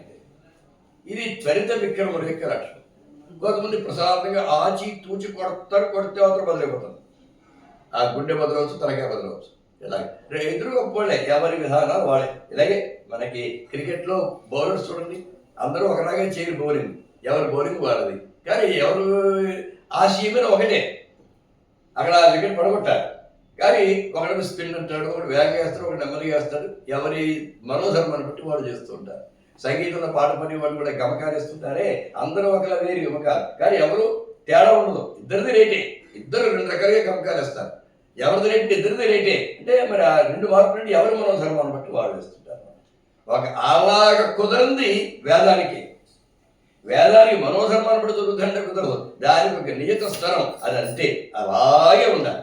ఇంకోలా చదవడం కుదరదు. మీరు ఎక్కడెక్కడో 10 మందిని తీసుకొచ్చి ఓ చోట కూర్చోబెట్టి 10 ప్రాంతాలను తీసుకొచ్చి 10 మంది గురువుల దగ్గర తీసుకొచ్చిన 10 ప్రాంతాల వారి పండితులు ఓ చోట కూర్చోబెట్టి వేదం చదువుకుంటే అందరూ ఒకేలా ఏకకంఠంతో చదువుతారు. అది వేదానుకున్న, అంటే ఎవరు ఎక్కడ నేర్పినా అలాగే నేర్పాలి, మార్పులు. అది వేదానుకున్న ప్రత్యేకత. సరే, ఇతడు చరిత విక్రమ, వేగంగా విక్రమం కలిగినటువంటి ఇంద్రజిత్తు బయలుదేరి వెళ్ళాడు. సరే, అలా వెళ్ళేప్పటికీ అక్కడ ఆ ఇంద్రజిత్తు శిబిరానికి ముందు, అదే హోమశాలకు ముందు బోళ్ళంతమంది బలగం. వాళ్ళు ఎవరు మామూలుగా ఎక్కడెక్కడే జాగ్రత్తలు తీసుకుంటారు కదా, ఎక్కడ ఒంటరిగా ఉండరు. అందరూ యుద్ధ వాతావరణంలో అసలు ఉండరు, కొట్టప్పుడే ఉండరు. ఈ రాజా కుటుంబ సభ్యులు ఇలాంటప్పుడు అసలు ఉండరు. కనుక బ్రహ్మాండమైన సైన్యం అక్కడ ఉంది. వాళ్ళందరినీ ఓ పక్కన హనుమంతుడా, ఓ పక్కన విభీషణుడా, ఓ పక్కన సౌమిత్రి అంటే లక్ష్మణుడా, వీళ్ళందరూ చెరువుకొని పడేశారు. వాళ్ళు అందరూ అయిపోతే వీళ్ళందరూ చనిపోతుంది. ఏం చేయాలి అర్థం కాక ఏంటర్ బాబు యుద్ధం ఈ సంకులోకుని అప్పుడు ఇంద్రజిత్ స్వబలం సర్వం అద్యమాను విలోక్య సహా నీకు నికుంభిలాం చ హోమం త్యక్త్వా శీఘ్రం వినిర్గత. ఇంక లాభం లేదు, నేను యుద్ధం చేసుకుంటూ వాళ్ళు వచ్చి వేరు వచ్చేస్తున్నారు, బాణాలు వేసిస్తున్నారు. ఇంకా హోమం ఆపేయక తప్పని పరిస్థితి. నేను హోమం చేసుకుంటున్నాను, హోమం చేసేదాకా ఆగు ఉంటే ఆగే పరిస్థితి అక్కడ లేదు. యుద్ధాలకు మొదలైపోయింది మీద దాకా వచ్చేస్తారు. ఇంకా సరే తర్వాత చూద్దాం, లాభం లేదని చెప్పేసి ఆపేసి లేచిపోయి అది చాలు. హోమం మధ్యలో లేవకూడదు. విగ్రహం జరిగిందా నాశనం ఏంటి, అందుకని అక్కడ మధ్యలో లేచిపోయాడు. నికుంభులాచ హోమం త్యక్త్వా శీఘ్రం వినిర్గత. వెంటనే బయటకు వచ్చాడు. సౌమిత్రే మేఘనాలోహం, ఓయ్ లక్ష్మణుడా, సుమిత్ర యొక్క కుమారుడు కనుక సౌమిత్రి. ఇవన్నీ పేరు ఒక పేరు. దీన్ని తద్ధిత పరిచ్ఛేదం అని వ్యాకరణ శాస్త్రంలో ఉంటుంది. ఇవన్నీ తద్ధితార్థం అంటారు. అంటే ఒక పేరుని బట్టి మరో పేరు పుట్టడం, ఒక పేరులో మరో పేరు పుట్టి, ఒక పేరు మామూలుగా ఉంటుంది, పేరులో ఒక పేరు పుట్టిందనుకోండి దాన్ని తద్ధితము అంటారు అన్నమాట. అంటే దశరథ ప్రకటన వేరే ఉంటుంది. అదేలాగా దశరథ కుమారుడు దాశరథి, గంగ యొక్క కుమారుడు గాంగేయుడు, అలాగే సుమిత్ర యొక్క కుమారుడు సౌమిత్రి. ఇలాగ ఒక పేరు మరో పేరు రావడం. సౌమిత్రే మేఘనాదోహం, నేను మేఘనాథుని. మయా జీవం నమోక్షసే, నేను బ్రతికుండగా నువ్వు బ్రతికి పట్టగడతావు నువ్వు అనుకోకే. తత దృష్ట్వాపి ద్రవ్యం సప్రాహనిష్ఠుర భాషణం. ఆ ప్రక్కన ఈ మాట అంటూ ఉండగానే పక్కనే కనిపించాడు విభీషణుడు. అప్పుడు విభీషణుడితో అంటాడు, ఇహైవ జాతః సంవృత్తః సాక్షాత్ భ్రాత్రా పితృమమ. నువ్వు ఇక్కడే పుట్టావు, ఇక్కడే పెరిగావు, నా తండ్రి యొక్క ఆలంలో పాలనలో నువ్వు పెరిగావు, నా తండ్రి యొక్క సొమ్ము నువ్వు తిన్నావు. అంటే అతని పరిపాలనలో నువ్వు పెరిగావు అంటే అతని సొమ్ము నువ్వు తిన్నట్టే. యహ త్వం స్వజనం ఉత్సృజ్య, అటువంటి నువ్వు నీ వాళ్ళని విడిచిపెట్టి పరభృత్యత్వం ఆగతః, ఇంకొకరిని సేవించడానికి వెళ్ళిపోతావా?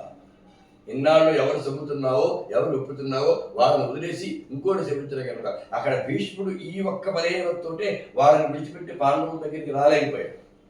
వీళ్ళ ఒప్పుతున్న వాడిని నేను ఇక్కడ కాదని ఇప్పుడు నేను వేరే చోట వెళ్ళడానికి వీల్లేదు. ధర్మం అక్కడుంది, కానీ ఉప్పుతున్న విశ్వాసం ఇక్కడ.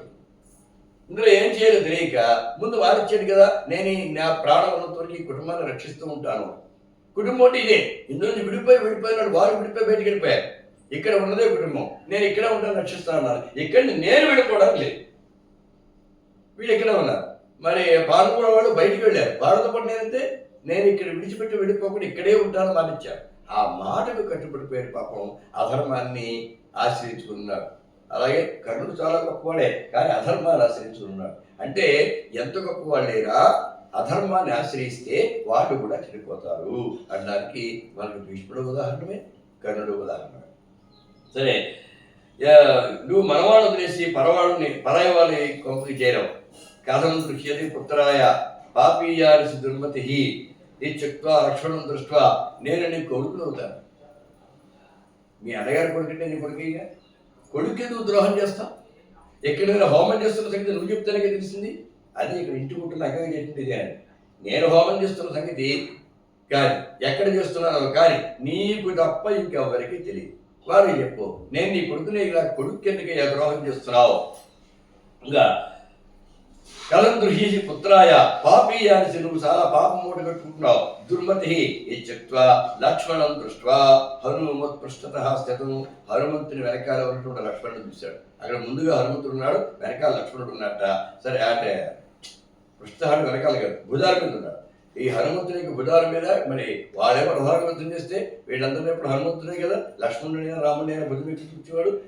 హనుమంతుని భుజంపై ఉన్నటువంటి లక్ష్మణుని చూసి అంటున్నాడు అనమాట, ఇదిగో తీక్ష్ణమైనటువంటి శస్త్రాలు కలిగినటువంటి గొప్ప రథం మీద నేను నిలిచాను, ఘోరమైన బాణాలు వేస్తున్నాను. ఇప్పుడు నా బాణాలు వానరుల ప్రాణాలన్నీ తాగేయను కాక అంటూ శత్రు బాణాలను కూడా ప్రయోగించడం మొదలు పెట్టాడు. ఇంద్రజిత్ అక్కడే ఉంది. సరే, లక్ష్మణుడేమో రోషంతో పుసరుకుడుతున్న సర్పంలాగా ఉన్నాడు. బాణం ఒకటి సంధించి విడిచిపెట్టాడు. అప్పుడు ఇంద్రజిత్తు కళ్ళు బాగా ఎర్రబడిపోయాడు. అప్పుడు లక్ష్మణుని చూశాడు. లక్ష్మణుని చేత మొదలుపడినటువంటి బాణం వజ్రాయుధం తాకిడికి కొండ ఎలా కదిలిపోతుందో అలా కదిలిపోయింది. ఇలాగా కొడుతుంటే మొత్తం మీద ఓ 7 బాణాలతో లక్ష్మణుడు కొట్టాడు, 10 బాణాలతో హనుమంతుడు కొట్టాడు, 100 బాణాలతో విభీషణుడు కొట్టాడు.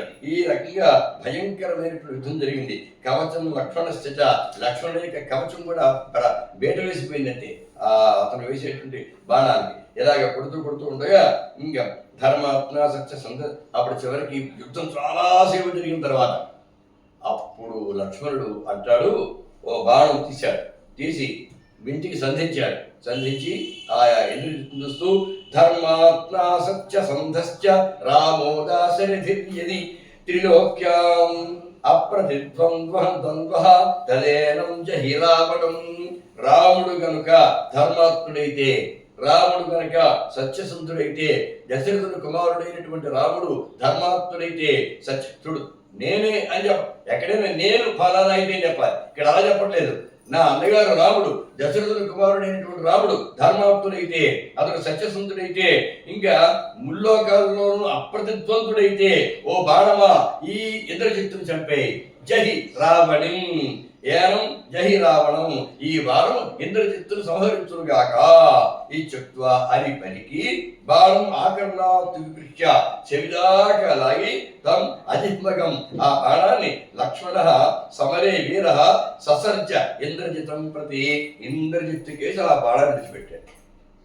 పెట్టేటప్పటికి అప్పుడు తతః సశిర, అప్పుడు ఆ బాణం సశిరస్త్రాళం శ్రీమజ్వలిత కుండలం ప్రమజ్జ ఇంద్రజితః కాయాత్ పాతయామాస భూతలే. అప్పుడు ఆ బాణము సశిర, శిరస్సుతో పాటుగా శిరస్త్రాళము కలిగినటువంటి కిరీటము కలిగినటువంటి ఉజ్వలిత కుండలం, మంచి 2 బ్రహ్మాండంగా ప్రకాశిస్తున్నటువంటి కుండలములు కలిగినటువంటి జగద్ధాయాలుగా ప్రకాశిస్తున్న కుండలాలు కలిగినటువంటి ఆ శిరస్సు ప్రమధ్య ఇంద్రజిత కాయ పాతయామాస భూతలే, అంటే కుండలాలతో కిరీటంతో ప్రకాశిస్తున్నటువంటి ఆ శరీరంలో ఉన్నటువంటి ఆ శిరస్సు ఉందే, అది శరీరం నుండి విడిపోయి కింద పడిపోయింది. ఇంద్రజిత్తు యొక్క శిరస్సు కింద పడిపోయింది. ఇంతవరకు మామూలుగా విసిరబడాలి. ఇప్పుడు మాత్రం దశరథుని కుమారుడైనటువంటి రామచంద్రమూర్తి ధర్మాత్ముడైతే, సత్యసంధుడైతే, ముల్లోకాల్లోనూ అప్రతిద్వందుడైతే, ఓ ఈ బాణము ఇంద్రజిత్తును సంహరించుగాక అనేటప్పటికీ ఇంద్రజిత్తు అక్కడ సంహరింపబడ్డాడు. అప్పుడు తతః ప్రముదితాః దేవాః, దేవతలందరూ ఆనందించారు. కీర్తయంత రఘుత్తమం, ఆ రఘుత్తమైనటువంటి లక్ష్మణుని అందరూ కూడా కీర్తించారు. వవర్షు పుష్పవర్షాన్ని, పూల వర్షాన్ని కురిపించేశారు. స్తువంతశ్చ ముహుర్ముహు, అనేక రకాలుగా అతన్ని స్తోత్రం చేశారు ఇంద్రజిత్తును.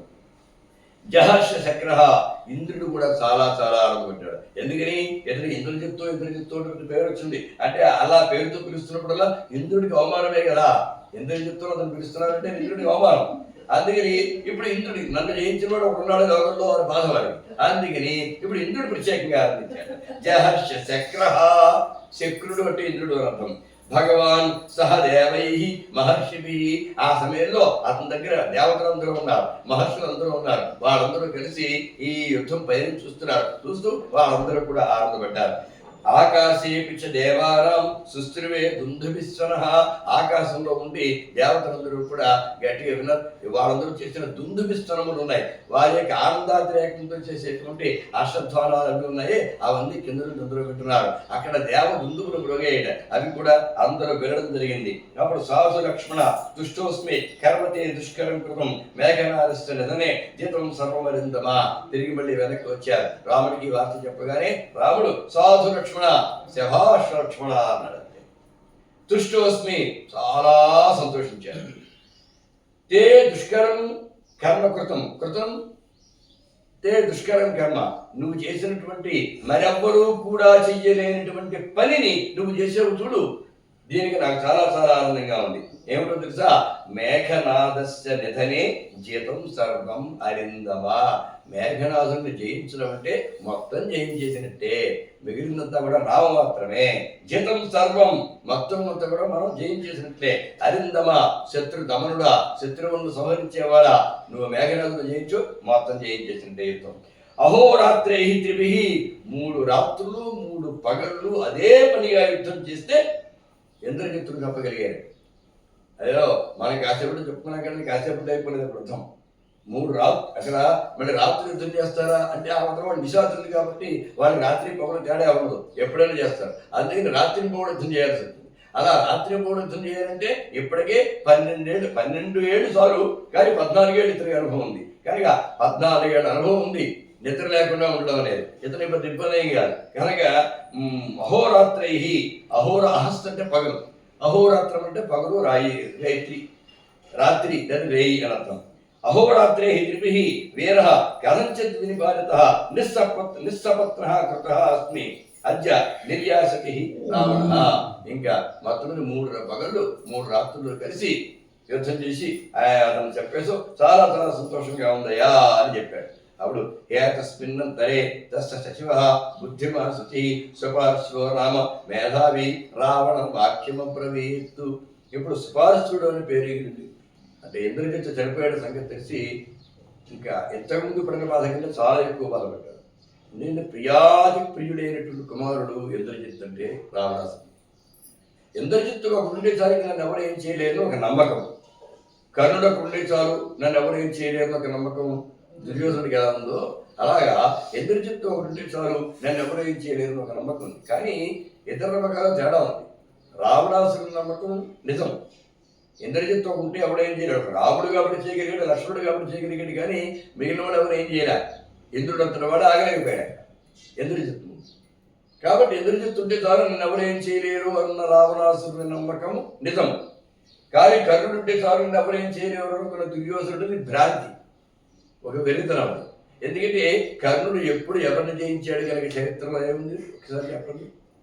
ఘోషయాత్రలో ఆ గంధర్వుడు దుర్యోధనుని బంధించి తీసుకువెళ్ళిపోతూ ఉంటే అక్కడే ఉన్న కర్ణుడు నోరెడబెట్టి కూర్చున్నాడు, ఏమీ చేయలేదు.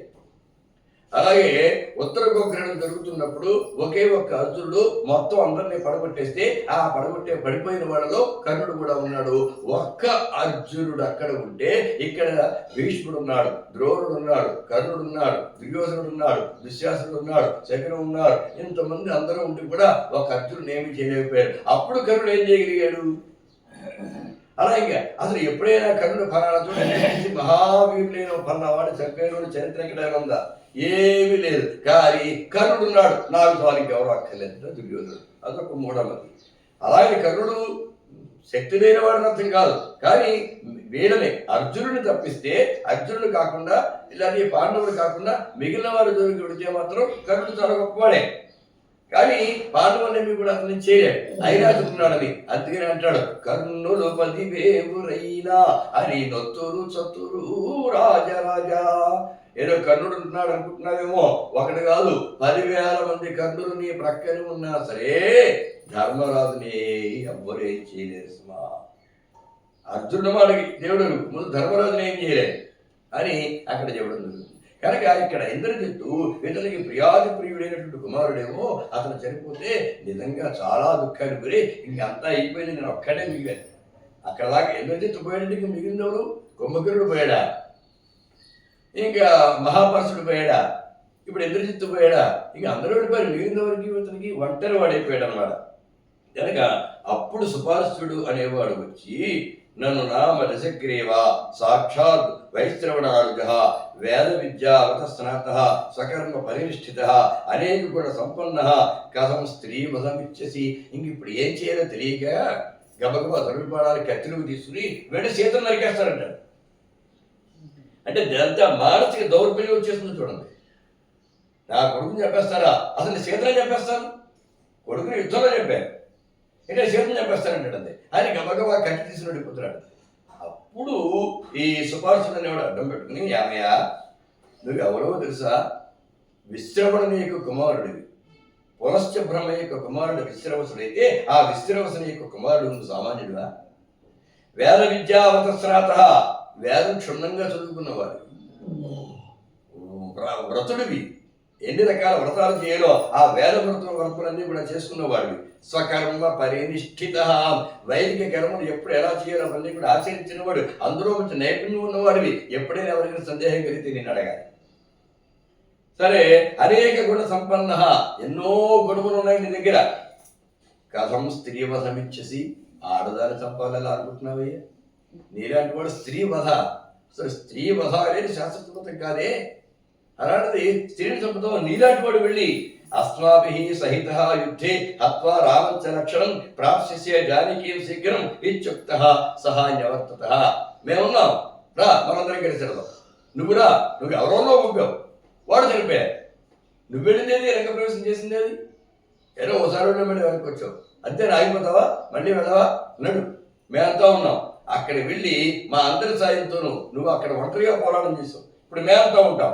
మా అందరి సాయంతో నువ్వు యుద్ధం చేసి రాముణ్ణి లక్ష్మణుని కూడా చంపే, అప్పుడు జానకిని పొందు, జానకిని సొత్తు అయిపోతుంది, హాయిగా ఎంతపురం తీసుకు. అంతేగాని జానకిని చంపుతానంటావేంటయా అన్నాడు. అప్పుడు అతను సహా నివర్తత ఆ మాట అనేటప్పటికీ అతను వెనుదిరిగాడు, తలకెక్కింది మాట.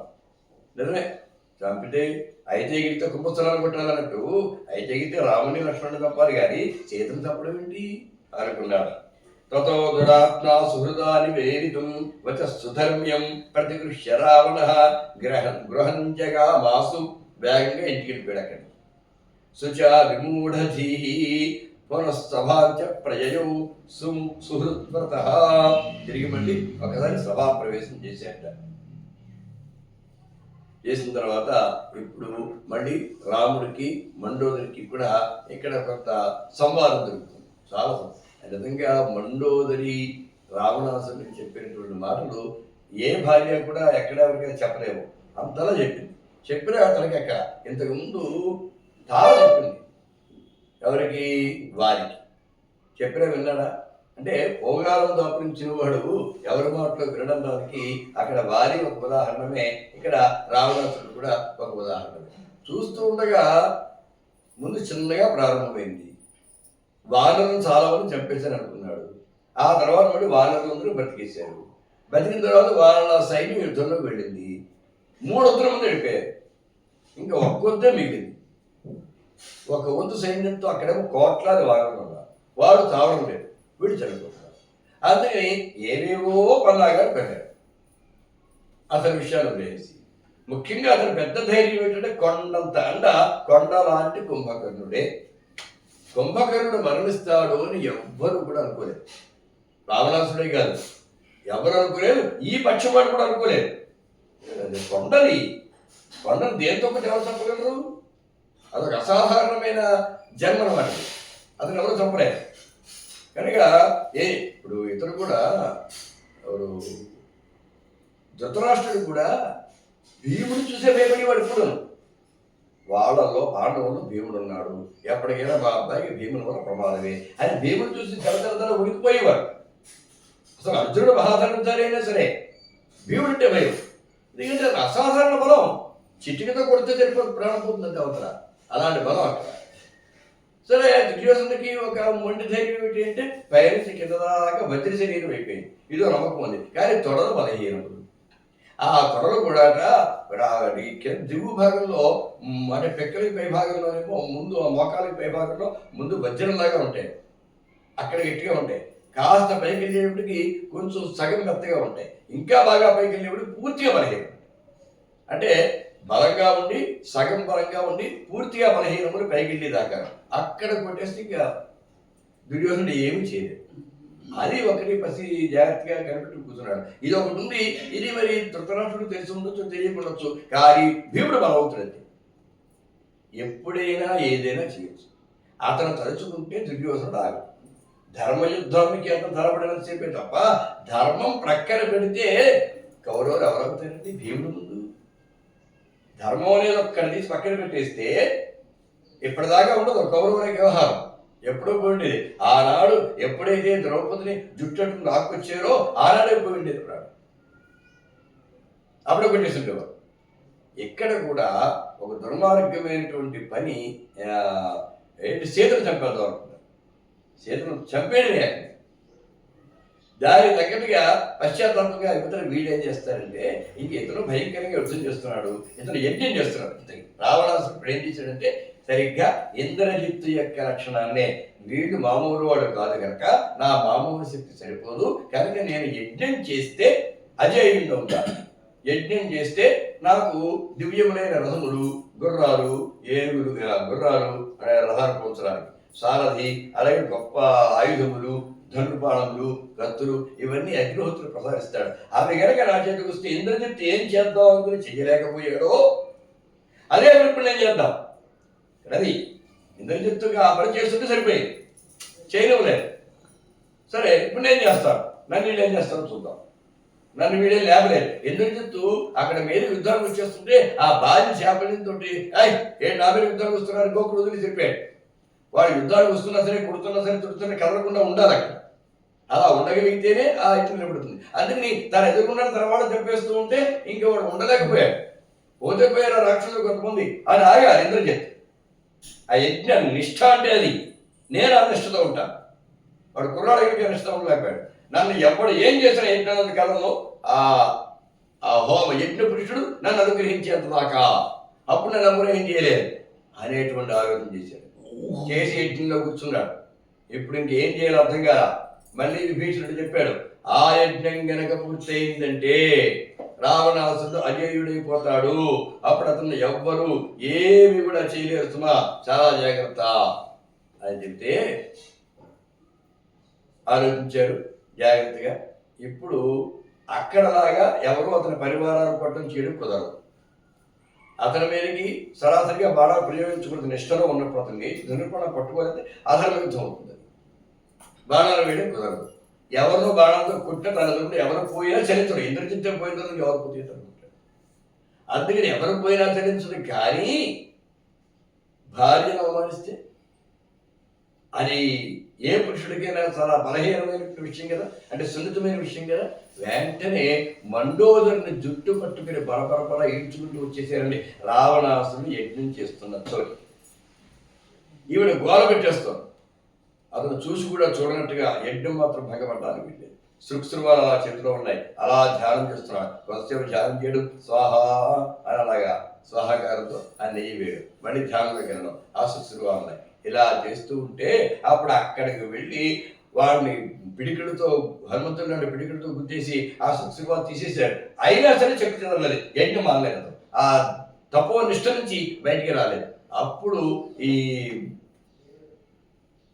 మండోదరిని జుట్టట్టు నాకొచ్చేస్తే అయినా కూడా చెప్పుకోలేకపోతే అప్పుడు మండోదరి తిడుతుందని రావణాసురుణ్ణి, అసలు నువ్వు మగాడివేనా, మగ పుట్టేవా, నీకు ఇక్కడ ఎవరి కోసం యజ్ఞం చేస్తున్నావు, ఏం బాగుందని యజ్ఞం చేస్తున్నావు, ఇక్కడ నీకు వీరత్వం ప్రధానమైందా, వాళ్ళని చంపడం ముఖ్యమైందా, నేను చచ్చిపోయినా పర్వాలేదా, నాకు అవమానం జరిగినా కూడా ఏమీ పర్వాలేదా, భార్యకు కళ్ళ ఎదురుకుండా అవమానం జరుగుతుంటే కాదని యజ్ఞం చేసుకుంటూ కూర్చున్న వాడికంటే పౌరుషహీనులు లేనటువంటి మగవాడు ఎక్కడ లోకంలో ఎక్కడ కూడా ఉండడు.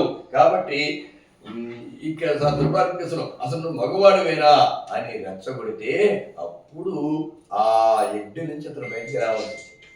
అంత జాగ్రత్తగా రావణాసుని ఆ యజ్ఞం నుంచి బయటికి రాగలవని తెలియదు కదా. ఇప్పుడు ఎప్పుడైతే యజ్ఞ ధ్వంసం జరిగిందో ఇప్పుడు అజయుడు కాలేకపోయాడు. ఎప్పుడైతే అజయుడు కాడో ఇంకా కాదు, రాముడు అతను కొట్టడానికి, లక్ష్మణుడు అతను కొట్టడానికి, వీళ్ళిద్దరూ కలిసి ఏ రకంగా యుద్ధం చేయడానికి ఆ రకంగా రావణాసుని యొక్క యజ్ఞాన్ని కూడా భంగపరచడం జరిగింది. ఆ తర్వాత మళ్ళీ రావణ మండోదరి సంవాదం జరుగుతుంది.